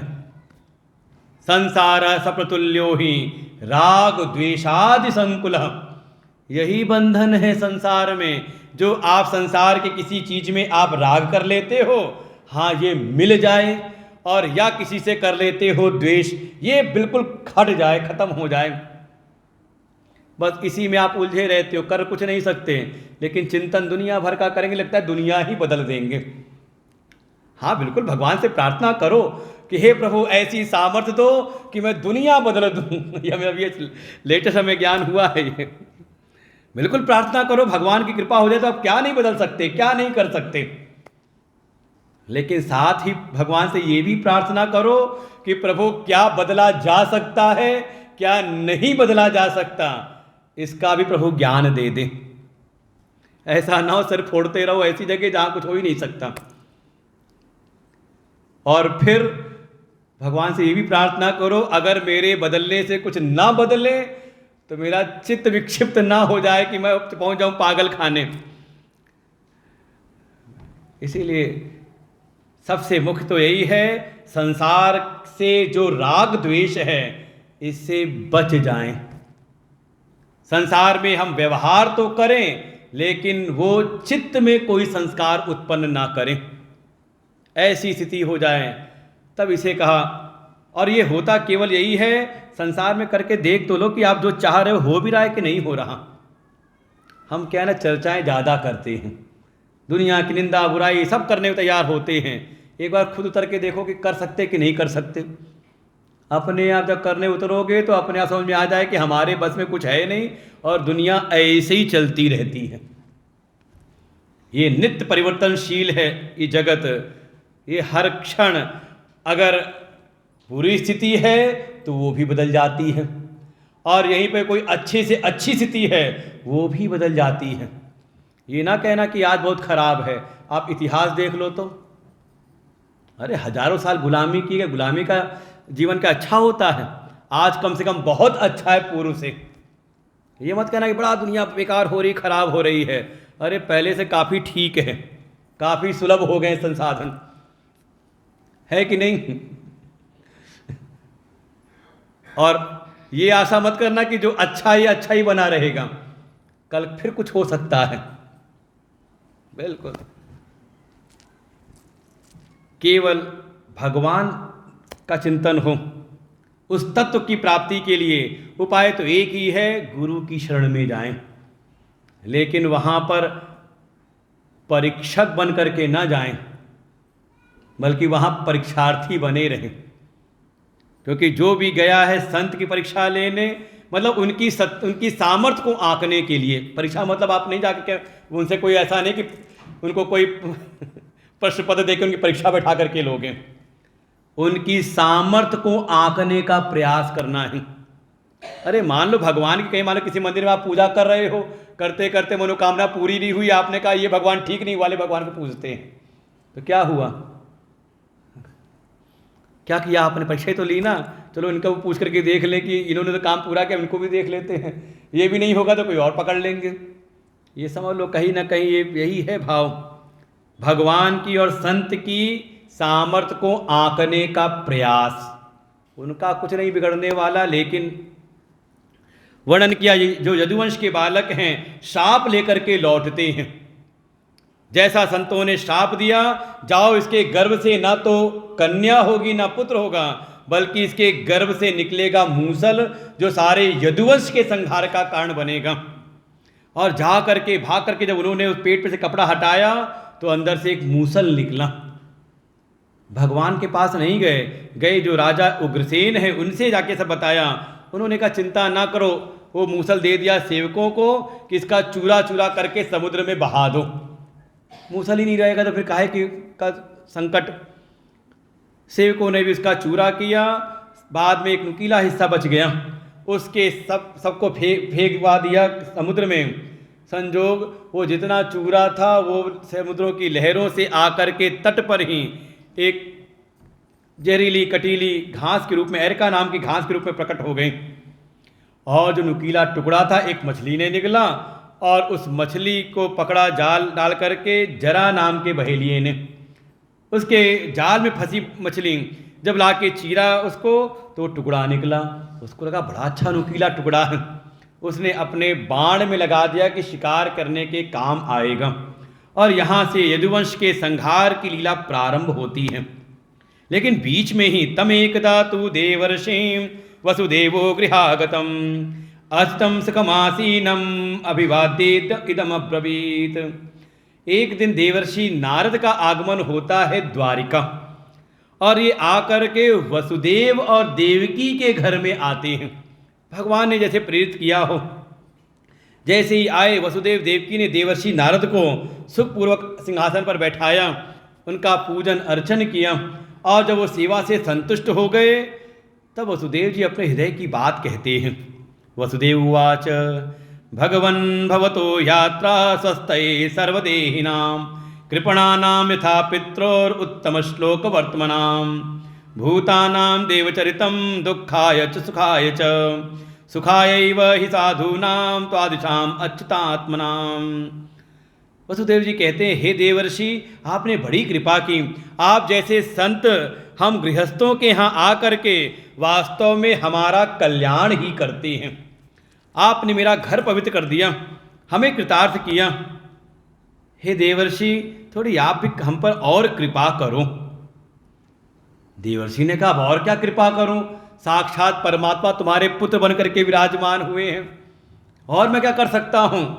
देवर्षि ने कहा वो सब बात तो ठीक है, अहम किल पुराणंतम प्रजार्थो भुवि मुक्तिदम अपूजयम न मोक्षाय मोहितो देव माया। हे देवर्षि हाँ बिल्कुल हमें स्मरण में है, हमने पूर्व के जन्म में भगवान की आराधना की थी, तपस्या की थी, और उसके परिणाम स्वरूप भगवान के हमें दर्शन मिले थे।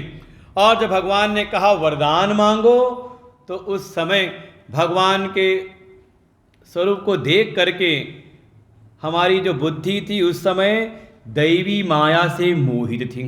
मोहितो देव माया, दैवी माया से ऐसी मोहित थी कि जिनसे हम भक्ति मांग सकते थे, जिनसे मुक्ति मांग सकते थे, हमने उनसे प्रजा की कामना की, पुत्र की कामना की। देवर्षि ने कहा, तो भगवान आए तो आपके यहाँ? कहा, आए तो जीवन भी तो देखो कैसा बीत गया, पूरा जीवन ही संकट दुख में ही बीता है। वास्तव में संसार कैसा है? यथा विचित्र व्यसनात् भवद्भिर विशतो भयात।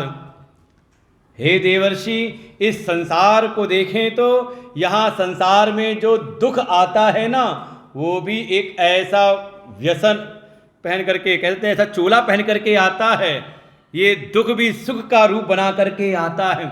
लगता है कि इससे सुख मिलेगा, लेकिन परिणाम में संसार में दुख ही मिलता है।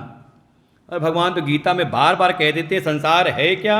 तो कहा दुखालयम अशाश्वतम, ये अनित्य है, अशाश्वत है, और यहाँ पे केवल दुख ही दुख है, नहीं है।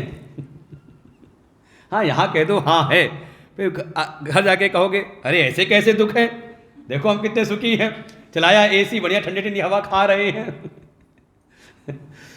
ये चलता रहता है, पेंडुलम के वो होता है ना, घंटा घूमता रहता है घड़ी में, कभी इधर लगा सत्संग में। हाँ बिल्कुल सत्य है, ये संसार में दुख ही दुख है।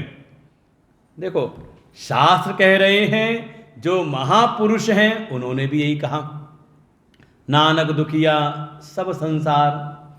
हाँ, इस संसार में ही अगर सुख की प्राप्ति करनी है तो उपाय एक ही है, भगवत आश्रय। भागवत धर्म का जो आश्रय ले लेते हैं उन्हीं को इस संसार में सुख की प्राप्ति होती है। वसुदेव और देवकी ने प्रार्थना की, हे देवर्षि आप हमें वही भागवत धर्म का उपदेश करिए जिसके द्वारा जीव को परम पुरुषार्थ की प्राप्ति होती है, जिसके के द्वारा मोक्ष की प्राप्ति होती है। और भगवान श्री कृष्ण के माता पिता जो हैं वसुदेव और देवकी, उनको बैठाया और देवर्षि नारद उनको फिर उपदेश करते हैं। और उपदेश किया, जनकों की परंपरा में ही एक राजा निमि हैं जो यज्ञ करते थे, उनके यज्ञ में एक समय उन पर कृपा करने के लिए 9 योगेश्वरों का पदार्पण हुआ। कवि हरि अंतरिक्ष प्रबुद्ध पिपलायन आविर्होत्रोदुमिल चमस कर भाजन।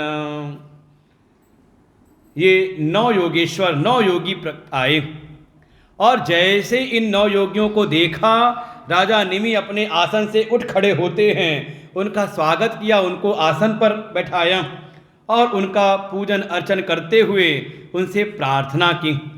विदेह उवाच मन्ये भगवत साक्षात् पार्षदान्वो मधुद्विषः विष्णुर्भूतानि लोकानां पावनाय चरन्ति दुर्लभो मानुषो देहो देहिनां क्षणभङ्गुरं तत्रापि दुर्लभं मन्ये वैकुण्ठ प्रियदर्शनम् अत आत्यन्तिकं क्षेमं पृच्छामो भवतो नघा संसारेऽस्मिन् क्षणार्धेऽपि तत्सङ्गं सेवधेन नृणां धर्मान् भागवतान् ब्रूत यदि न श्रुतये क्षमं यही प्रसन्न प्रपन्नाय दास्यत्यात्मानमप्यज।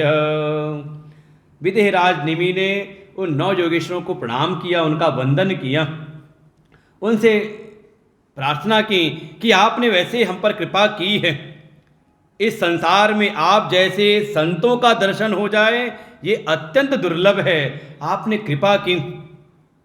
मैं जानता हूँ इस संसार में पहले तो ये मनुष्य का जीवन मिल जाए, दुर्लभो मानुषो देहे, ये मनुष्य का शरीर प्राप्त हो जाए, कहा ये ही अत्यंत दुर्लभ है, और उसमें मिल भी जाए तो देहिनाम क्षणभंगुरः, ये शरीर कब छूट जाए कुछ भरोसा नहीं।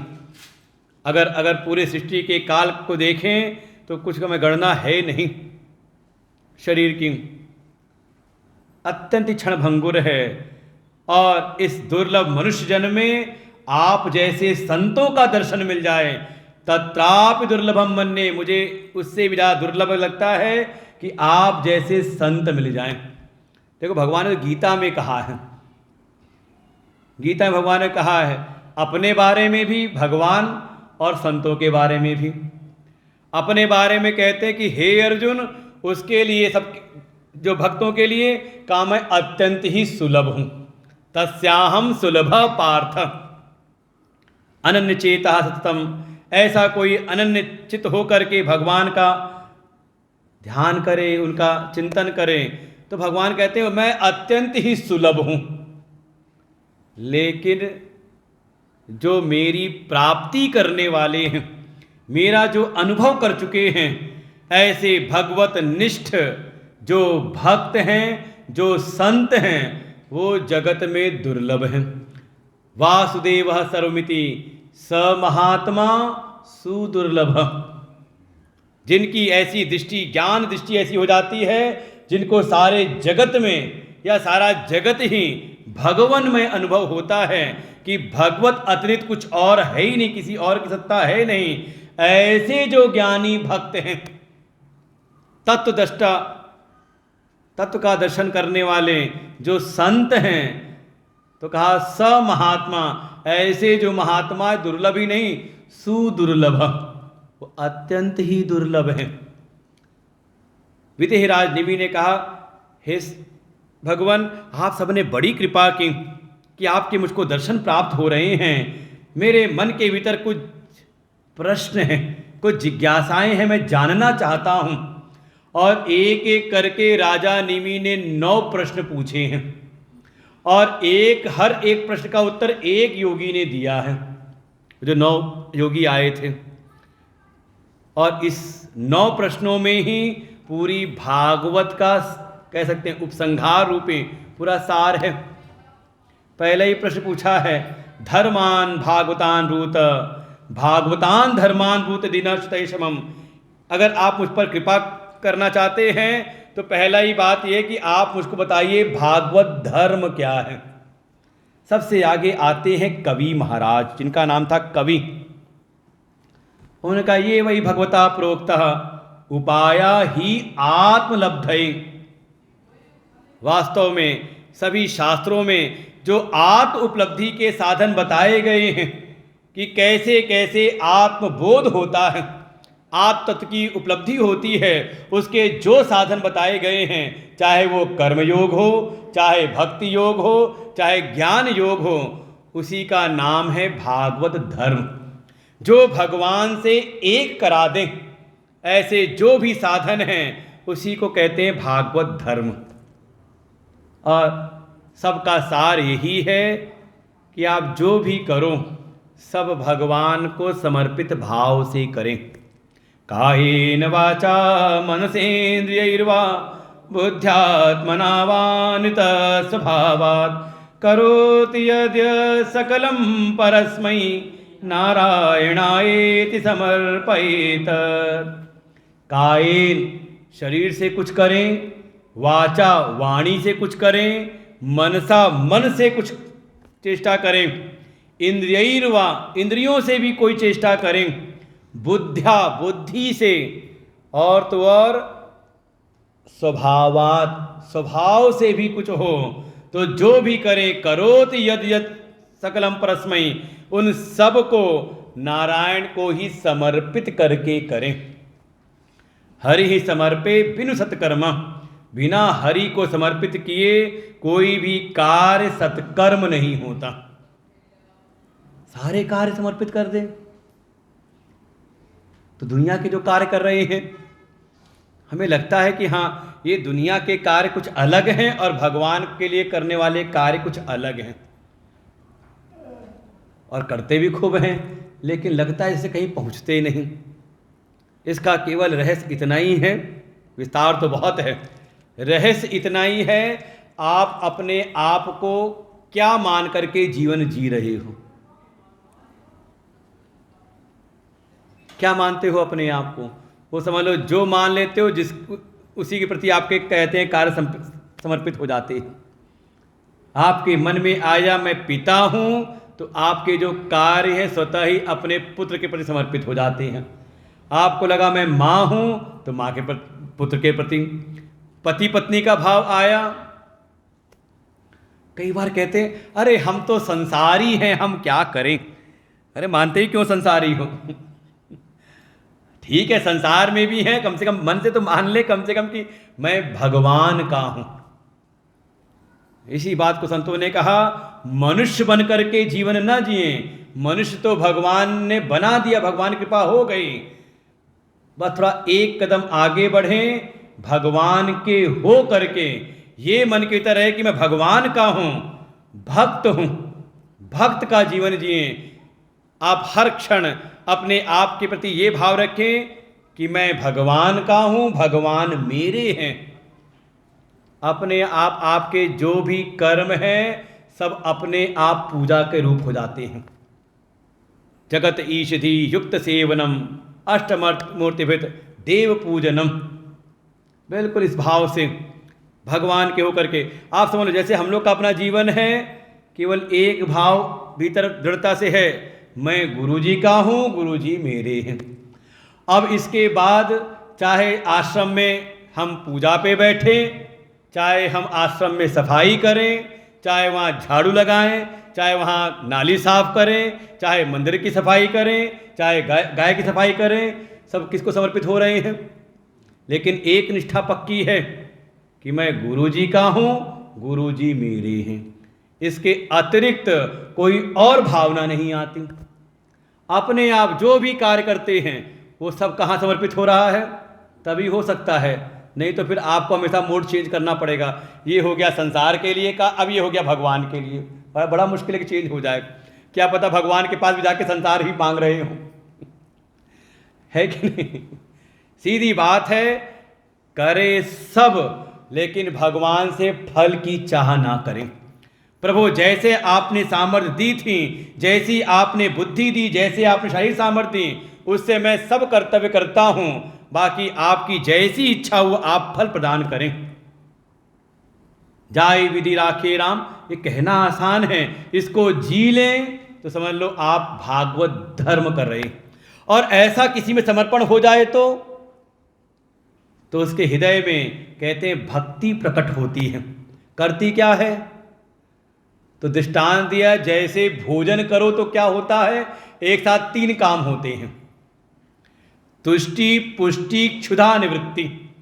जैसे आपने भोजन किया तो एक तो भोजन मनपसंद था तो तुष्टि मिली, बड़ा अच्छा भोजन मिल गया।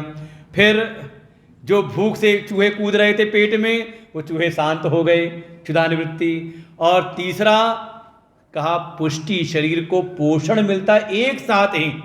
ऐसे ही भक्ति परेशान भवो विरक्ति अन्नत चैत्र चैषतिक एक काल का, एक साथ ही ये भीतर भक्ति आ जाए तो ऐसा समर्पण हो जाए तो एक साथ ही 3 कार्य होते हैं। भगवत चरणों में प्रीति, संसार के विषयों से विरक्ति और भगवत तत्व की अनुभूति। भक्ति ज्ञान वैराग्य तीनों जागृत स्वस्थ हो जाते हैं जिस साधन से, वही भागवत धर्म है। अच्छा, ये भागवत धर्म की प्राप्ति जो इस धर्म में आ जाते हैं उनको कहते हैं भक्त। अत भागवतम ब्रूत यद धर्मो यादिशोर्णाम। तो पूछा राजा नेमि ने, विदेह राज ने, कि जो इस भागवत धर्म को भीतर धारण कर लेते हैं उनके लक्षण क्या हैं? यही लिंगई भगवत प्रिय, जो भगवान के प्रिय हो जाते हैं इस भागवत धर्म के द्वारा, उनके क्या लक्षण हैं? अर्थात दूसरा प्रश्न पूछा, भक्त के लक्षण क्या हैं? तो 3 प्रकार के भक्त बताए हैं, उत्तम, मध्यम, प्राकृत। अधम नहीं, अधम भक्त नहीं होता, अधम भक्त नहीं होता, भक्त अधम नहीं होता। हाँ, 3 श्रेणी, प्राकृत मतलब अभी शुरुआती दौर के, दूसरे मध्यम और तीसरे उत्तम। तो कौन सा सुनना है, कौन सा बताया जाए? हाँ, उत्तम सुन लेना चाहिए, अपने बारे में नहीं सुनना कि हम किस किस वाली स्थिति में हैं। तीनों सुन लो, देख लो किस में आते हैं। तो पहले प्राकृत बताया कि पहले उत्तम? बताएंगे तीनों, लेकिन पहले किसको बताया जाए? यहां पहले उत्तम बताया है, फिर मध्यम बताया है। अगर उत्तम बता दिया, इसमें हम नहीं खरे उतरे, फिर प्रतीक्षा रहेगी मध्यम सुन ले, शायद इसमें आ जाते हों, और कहीं उसमें भी नहीं आए तो कहा प्राकृत, और कहीं ऐसा ना प्राकृत में भी ना आए तो आगे आते हैं हरि महाराज नव योगेश्वरों में। सर्वभूतेषु यः पश्येत् भगवत भावम आत्मनः। देखो, सर्वभूतेषु यः पश्येत्, सर्वभूतों में जितने भी प्राणी हैं उनमें जो ये देख लेता है, क्या देखता है? भगवत भाव, कि सब भगवान हैं। आत्मनः, अपनी आत्मा को। फिर भूतानि भगवती आत्मनि एष भागवत उत्तमः। और ये जगत के जितने भी प्राणी हैं, भूत हैं, इसको अपनी आत्मा में, ऐसी दृष्टि जिसकी भी है वो है उत्तम भक्त। समझ लो, ये बोध होना अनिवार्य है। इसके लिए सारे साधन बताए गए हैं, भागवत धर्म भक्ति का मार्ग, कि ये दृष्टि प्राप्त हो जाए कि सब में भगवान को, सब में आत्मा को, अर्थात भगवान और आत्मा दो नहीं बल्कि एक हैं। तो सब में देख लिया तो ये अधूरा, केवल आधा ज्ञान है। कहीं ऐसा ना हो जाए कि हमने समझ लिया कि सबके भीतर भगवान हैं, तो यहाँ हमने भगवान को बड़ा सीमित कर दिया। भगवान हो गए आश्रित और ये जगत हो गया आश्रय, अधूरा हुआ। दूसरी बात भी समझ में आ जाए कि ये सब उन्हीं में है, भगवान में और आत्मा में। सब में आत्मा को, सब में भगवान को, और सबको आत्मा में, सबको भगवान में। जो ये बात समझ जाए, समझ लो कल्याण हो गया, वही उत्तम भक्त है। आ गया समझ में? भगवान गीता के 9वें अध्याय में ये बात कहते हैं, मया ततमिदं सर्वं जगदव्यक्तमूर्तिना मत्स्थान सर्वभूतानि। पहले कहा ये इदम रूप से जो कुछ भी है सब में मैं अव्यक्त रूप से हूँ, और साथ ही मत स्थान सर्वभूतानि, मुझ में ही ये सब सारे भूत प्राणी हैं। और इसी का विस्तार केवल 1.5 पंक्ति का, पहली लाइन और आधी लाइन का, इसका ही दिखाया विस्तार कि मैं सब में हूँ। 10वां अध्याय, केषु केषु च भावेषु, किस किस भाव से भगवान को देखें सब में, और सब भगवान में ही है, इसी का है 11वां अध्याय गीता जी का। ऐसी दृष्टि जिसको प्राप्त हो जाए वो उत्तम भक्त हैं। नहीं हो पाए तो दूसरी श्रेणी में देख लो, ये करने वाले हो। कैसे हो? ईश्वरे तत् अधीनेषु बालिशेषु दुसस्सु च प्रेम मैत्री कृपाउपेक्षा यह करोति स मध्यमा। कि ठीक है, अभी वो तत्व दृष्टि हुई नहीं है, तो यहाँ जगत में अलग अलग लोग दिखाई देते हैं। कह देते हैं 4 श्रेणी दिखाई देती है। एक तो ईश्वर के जो अधीन हैं, या कह सकते हैं भगवान जो आपके इष्ट हैं, ईश्वर के जो अधीन हैं। कुछ ऐसे हैं जो थोड़ा दीन स्थिति में हैं, दीनहीन हैं, और कुछ ऐसे हैं भगवान से द्वेष करने वाले हैं, भगवत विरोधी। तो ऐसे आपको मिलते रहेंगे। तो क्या करें? ऐसे 4 प्रकार के लोग आपको मिल रहे हैं, 4 वर्ग के लोग मिल रहे हैं, तो 4 प्रकार का व्यवहार करें। ईश्वर से प्रेम करें, फिर उनके जो अधीन जो भक्त हैं, जो संत हैं, उनसे मैत्री करें, उनसे संबंध स्थापित करें। कोई दीनहीन दिखाई दे, दुखी आत्मा दिखाई दे, उसकी थोड़ी सहायता कर दे, उस पर कृपा करें।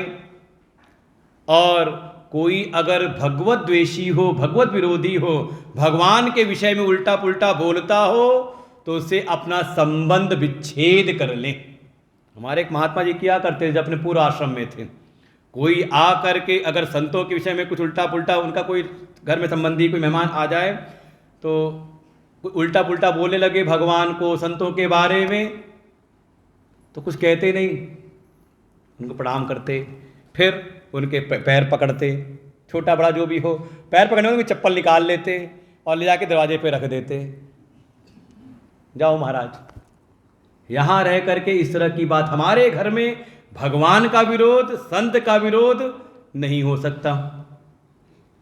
यहाँ केवल भगवत प्रेमी जो हैं, संत प्रेमी, हम सत्संगी हैं तो हमारा संबंध भी सत्संगियों से हो, नास्तिकों से ना हो। हम अगर भगवत प्रेमी हैं तो हमारा संबंध भी भगवान से हो।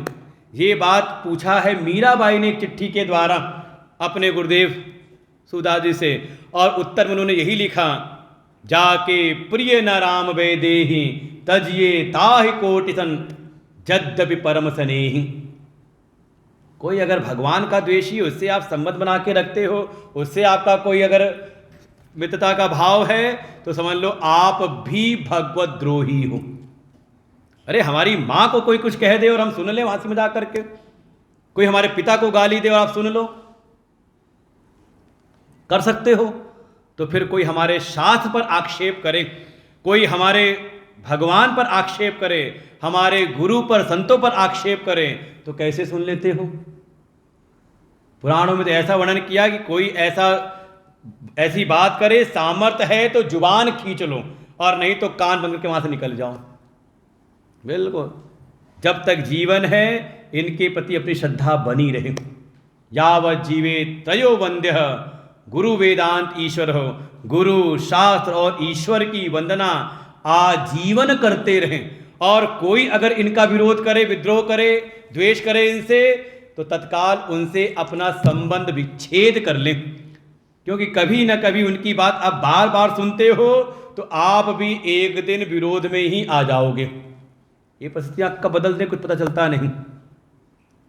और तीसरा कहा, देखो 4 प्रकार के लोग तो 4 प्रकार का व्यवहार, भगवान से प्रेम, संतों से एक मित्रता संबंध, कोई दीनहीन है उनके ऊपर कृपा, उनकी सहायता, और कोई भगवत द्वेषी है तो उसकी उपेक्षा। बिल्कुल हमारे जीवन में उसका कोई महत्व नहीं। जो राम का नहीं सो हमारे काम का नहीं, चाहे किसी स्थिति में भी हो, तब तो समझ लो आप भक्ति के मार्ग में आगे बढ़ सकते हो। माया क्या है पूछा है तीसरा प्रश्न। कहा जो न हो करके भी भाषित हो और जिसकी सत्ता हो उसका आभास ना हो, यही माया है। जहां जो न हो वहां उसकी प्रतीति करा दे, और जो वास्तविक सत्ता है उसकी प्रतीति ना हो, इसी का नाम माया है। पूछा माया से छूटे कैसे। का उपाय तो एक ही है, तस्मात् गुरुम प्रपद्येत, केवल गुरु के शरणागति। जिज्ञासु श्रेय उत्तमम, जो भी अपना कल्याण करना चाहता है, इस माया बंधनों छूटना चाहता है, उपाय केवल एक ही है, गुरु की शरणागति। बस गुरु भी कैसे हो, शाब्दे परे च निष्णातः, जिनको शास्त्रों का शाब्दिक ज्ञान भी हो और साथ में भक्ति निष्ठ भी हो, दोनों बातें हों, ऐसे जाए बताया। फिर ऐसे और प्रश्न पूछे हैं, एक एक करके 9 योगेश्वरों ने उत्तर दिया है। नमस्ते वासुदेवाय, नमः शंकर्षणाय च, प्रद्युम्नानिरुद्धाय तुभ्यं भगवते नमः। ध्येयं सदा परिभवग्नभीष्टदोहं, तीर्थात् पदं शिवविरञ्चिनुतं शरण्यं। भृत्यार्तिहं प्रणतपाल भवाब्धिपोतं, वंदे महापुरुष ते चरणारविंदम। राजा निमि ने 9 योगेश्वरों को प्रणाम किया और सब सुन करके उनके भीतर ये सारा प्रसंग सुना। पहले राजा निमि ने, उनका कल्याण हुआ, और ये सारा जो आख्यान सुनाया देवर्षि नारद ने भगवान श्री कृष्ण के माता पिता देवकी और वसुदेव को। एतत् श्रुत्वा महाभागो वसुदेवो अति विस्मितः, देवकी च महाभागा जहतु मोहमात्मनः, उनके भीतर का सारा मोह नष्ट हो गया, शोक मोह की उनकी निवृत्ति हो गई। एक समय जब द्वारिका में अपशकुन होने लगे, भगवान ने कहा जब अपशकुन हो तो तीर्थ में वास करना चाहिए। सबको लेकर के आ जाते हैं प्रभास क्षेत्र में। सब तो समुद्र के वहाँ किनारे अपना कुछ न कुछ क्रीड़ा करने लगे। इधर भगवान एकांत में आ गए। उद्धव जी को संकेत हो गया कि लगता है भगवान अब अपनी लीला का श्रवण करके गोलोक धाम जाने वाले हैं। उद्धव जी ने आके भगवान से एकांतिनम प्रियम भृत्यम उद्धवम समभाषत, आके एकांत में भगवान से प्रार्थना की, हे प्रभु आपके बाद हम भक्तों का क्या होगा, हमें किसका आलंबन मिलेगा, किसका आश्रय हम प्राप्त करेंगे। भगवान ने उद्धव जी को बैठा करके भागवत धर्म का उपदेश किया कि हे उद्धव, चिंता ना करो, जो भी जिज्ञासु होंगे, जो विवेकी होंगे, वो अपना कल्याण कर ही लेंगे। उनको कोई ना कोई मार्ग दिखाने वाले संत प्राप्त हो ही जाएंगे। और कथा सुनाई है अपने ही पूर्वज यदु महाराज की। यदु की भेंट हुई, एक समय भगवान के ही अवतार हैं। बोले दत्तात्रेय भगवान की। दत्तात्रेय भगवान और यदु जी महाराज की भेंट होती है और यदु जी ने देखा कि मेरे पास तो सारा राजपाट है, राजलक्ष्मी है, लेकिन फिर भी मेरे चित्त में वो शांति नहीं, हमेशा मेरे मुखमंडल पर एक तनाव रहता है। और देखो ये अवधूत वेश में पड़े हैं यमुना जी की रेत में, और इनके मन में क्या शांति, कुतोयम बुद्धि। जाके पूछ लिया आपकी ऐसी शांत बुद्धि कैसे बनी हुई है। और फिर दत्तात्रेय जी ने उनको बताया अपने 24 गुरुओं का आख्यान। इसका मतलब नहीं कि 24 गुरु बनाने की आवश्यकता है, तात्पर्य केवल इतना है कि कोई जिज्ञासु है जो सीखना चाहे तो उसको प्रकृति सिखा देती है। इसीलिए सन्यासी और ब्रह्मचारी के लिए कहा गया चरे वैती, चलते रहो, लिखा है ना, चरम चरे वैती। उस ज्ञान की प्राप्ति के लिए रुको मत। कई बार क्या होता है, हम तुरंत थोड़ा सुना, थोड़ा पढ़ा, लगा अब तो काम हो गया। कहा नहीं, चलते रहो, चरे वैती। और कोई ऐसा विचरण करता रहे, विचार करता रहे, तो एक ना एक दिन पहुंच ही जाता है। और ऐसा कोई जिज्ञासु हो जो सीखना चाहे तो सारी प्रकृति उसको सिखाती है। और यहाँ 24 गुरु प्रकृति के ही सब अंश हैं, वो सब सुनाया। जब चलने लगे तो कहा रुको रुको, अभी मैंने एक 25वां गुरु बनाया। 25वां गुरु कौन? कहा देहो गुरुर्मम विरक्ति विवेक हेतु। ये जो मेरा अपना शरीर है, इससे भी मैंने सीखा। क्या सिखाता है? कहा ये विरक्ति, वैराग्य और विवेक का हेतु बनता है। कैसे? तो कहा पूरा जीवन इसको हम खिलाते पिलाते हैं, सजाते संवारते हैं। ऐसा जिसका हमने इतना ध्यान रखा, इतना पोषण किया, ऐसा ध्यान रखा हुआ अपना ही शरीर अपने काम नहीं आता। कब धोखा दे जाए पता ना, उठना चाहे तो उठ ही ना पाए, कमर में लचक जाए, पड़ जाए। सो के उठते उठते कई बार ये अपना शरीर ही अपने काम नहीं आता। तो जब अपना शरीर काम नहीं आता तो ये संसार के लोगों से क्यों आशा बना करके बैठे हो कि ये बुढ़ापे में पानी पिलाएंगे। अब पता नहीं कितना पानी पिलाएं फिर। ऐसा वर्णन किया है। और फिर एक प्रकरण और भी सुनाया कि हे उद्धव, एक समय जो सनत कुमार हैं, चारों ब्रह्म कुमार हैं, इनके मन में एक संदेह उत्पन्न हुआ।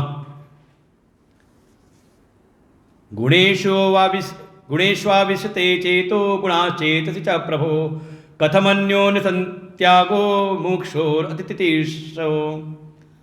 कि ये जो हमारा चित्त है ये विषयों में जाता है या विषय भीतर आते हैं? क्या होता है? मन जाता है विषयों में या विषय आते हैं मन में? क्या होता है?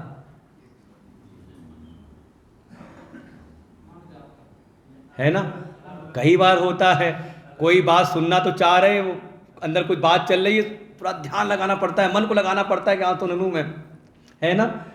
दूसरे की बात सुनने बड़ा मजा आता है, कहीं दरवाजे कुछ सुनने को मिल जाए।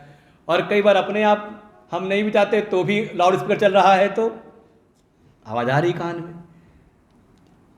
सही बात क्या है?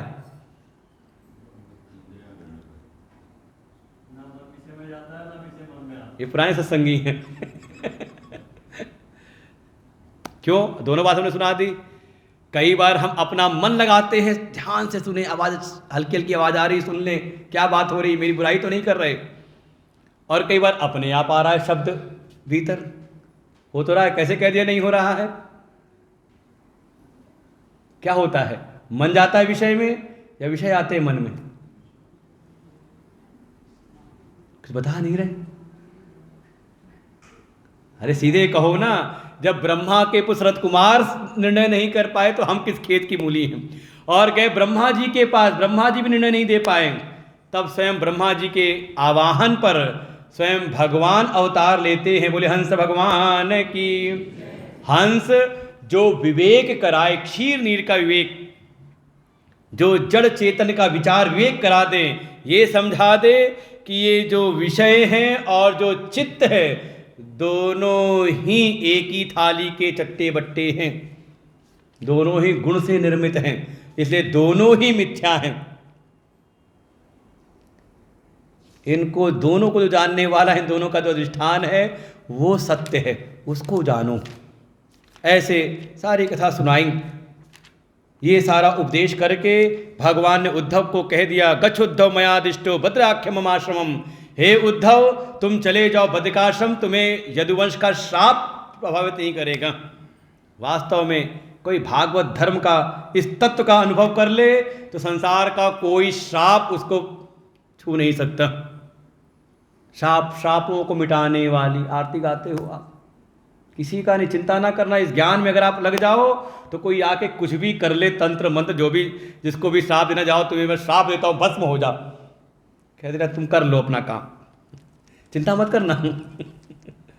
हाँ, इस भागवत धर्म में निष्ठा बनाए रखना। और कोई इस भागवत धर्म में अगर निष्ठ हो जाए तो अगर उनके प्रति कोई ऐसा तिरस्कार या ऐसी कोई अगर क्रिया करता है तो उसको उल्टा उसका फल भोगना पड़ता है। ये सत्य है। इधर उद्धव जी चल पड़ते हैं। इधर जितने यदुवंश के लोग हैं आपस में ही द्यूत जुड़ाव खेलते हुए, शराब पीते हुए आपस में विरोध हुआ, झगड़ा हुआ, और वहाँ कोई शस्त्र नहीं तो जा करके सबने वही कटीली झाड़ी जो ऐरका नाम की घास जमी थी उसी से एक दूसरे पर प्रहार करने लगे। धीरे धीरे सारे यदुवंश का संहार होता है। बलराम जी वो अपने शेष स्वरूप में आकर के पाताल लोक को चले जाते हैं। भगवान बैठे वटवृक्ष के नीचे, पैर के ऊपर पैर करके देखा, एक नज़र पड़ी भगवान के चरणों पे, अत्यंत कोमल चरण हैं। नज़र पड़ी उसी जरा नाम के बहेलिए की, उसको लगा जैसे कोई हिरण का मुख है।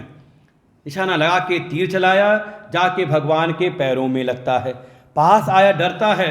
भगवान ने कहा माँ भय जरे, डरो मत, ये मेरे ही संकल्प से सब हुआ है। और भगवान गोलोक धाम को पधारते हैं। और जैसे ही भगवान अपने सुधाम को गए, सुधाम अनुगते कृष्णे यदुवंश विभूषणे कस वंशो भवत् पृथिव्याम एतत् आचक्ष मे मुने। श्रीशुकुवाच योऽन्त्य पुरञ्जयो नाम भाव्यो बृहद्रथो नृप तस्यात्मत्यस्तु शुनको हत्वा स्वामिनत आत्मजम। और भगवान के अपने सुधाम पधारते ही कलयुग का प्रवेश होता है। द्वापर समाप्त हुआ और कलयुग का प्रवेश, कलयुग के ही प्रारंभ में ही भगवान अवतार लेते हैं। बोले महात्मा बुद्ध भगवान की। और साथ ही वर्णन किया जब कलयुग अपने अंतिम चरण में होगा, संबल ग्राम से मुख्यस्य ब्राह्मणस्य महात्मना भवने विष्णु कल की प्रादुर्भविष्यति। तो संबल ग्राम में विष्णु यश नाम के ब्राह्मण के यहाँ पर भगवान अवतार लेंगे, कल की अवतार। सुखदेव जी कहते हैं हे राजन, मैं आपको अंतिम उपदेश देता हूँ। श्री शुकुवाच त्वं तु राजन मरिष्येति पशु बुद्धि इमाम जहि न जात प्रादभूतोद्य देहवत्वं न नंक्षसि। अहम ब्रह्म परम धाम ब्रह्माहम परमं पदम एवं समीक्षणात्मानम आत्मन्याधाय निष्कले। हे राजन, ये जो आपके भीतर ये भाव बना हुआ है कि आज 7वां दिन है, तक्षक आएगा, डंस मारेगा, आपकी मृत्यु होगी। हे राजन, ऐसी बुद्धि केवल पशुओं को होती है, जो केवल प्रत्यक्ष को ही देख करके जीवन जीते हैं। ऐसे पशुओं की बुद्धि को आप त्याग दीजिए। आप तो वो आत्मा हैं जिसका न जन्म हुआ है न जिसकी मृत्यु है। ये जन्म मृत्यु बिल्कुल वैसे ही है जैसे स्वप्न के सारे प्रदृश्य उत्पन्न होते हैं। आप तो वो आत्मा हैं, ऐसी ही भीतर समीक्षा करें, ऐसा ही चिंतन करें। अहम ब्रह्म, मैं जो ये देह आदि से के भीतर जो चेतन सत्ता है, जो चेतन आत्मा है, यही ब्रह्म है। ब्रह्म ही मैं हूँ, ऐसा आप चिंतन करिए।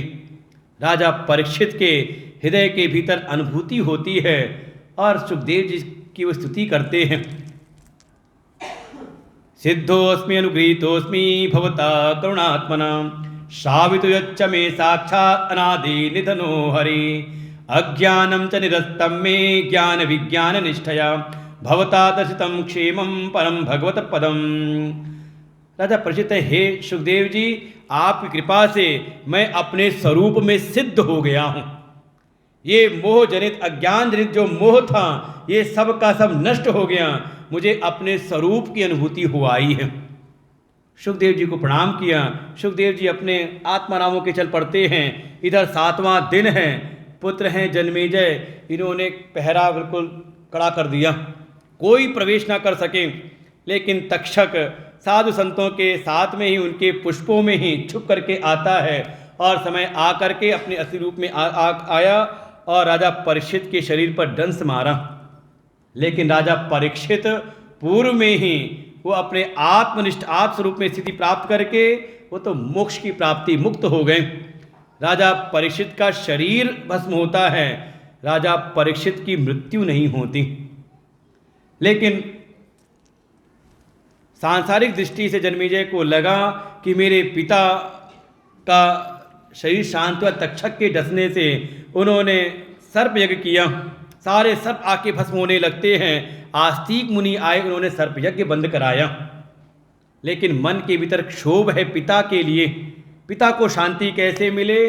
तो वहीं पर व्यास जी ने उनको आज्ञा दी, आप कथा सुनिए। मन की व्यथा की शांति का उपाय है कथा। ऐसे जन्मेजय जी आगे कथा सुनते हैं। सूत जी ने कहा, शौनक आदि ऋषियों से जो भी कथाएं थी भागवत की वो सब मैंने आपको सुना दी।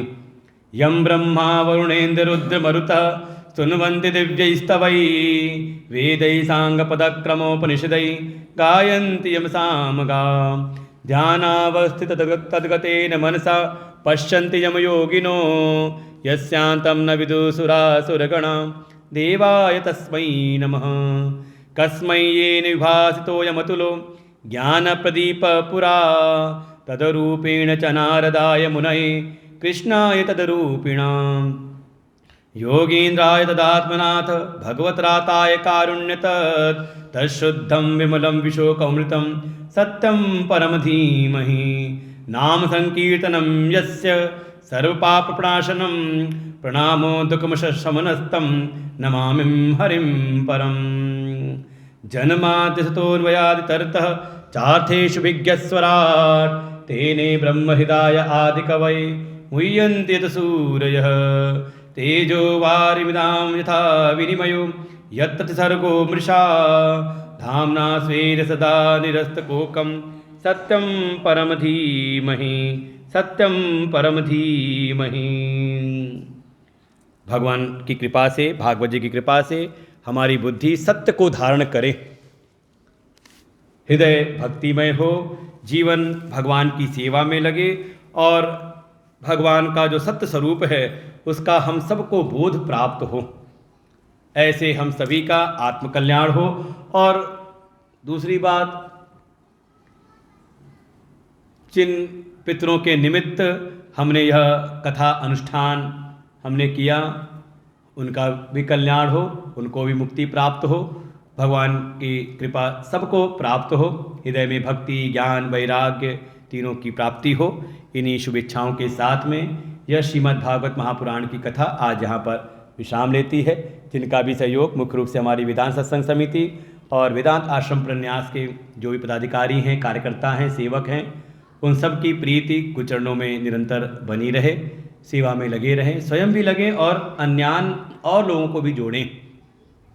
तो ये सेवा प्रकल्प कल्याण करते हैं। तो सबको इस व्यासपीठ के द्वारा सबके प्रति मंगल की कामना करते हुए वाणी को यहीं विराम देते हैं। सर्वे भवन्तु सुखिनः, सर्वे सन्तु निरामयः, सर्वे भद्राणि पश्यन्तु, मां कश्चित् दुःखभाग् भवेत्। पूर्णमदः पूर्णमिदं पूर्णात् पूर्णमुदच्यते, पूर्णमादाय पूर्णमेवावशिष्यते। ओम शांति शांति शांति। हरि ओम। श्री गुरुभ्यो नमः। हरि ओम। बोले व्यास भगवान की, श्रीमद् भागवत महापुराण की। आज कथा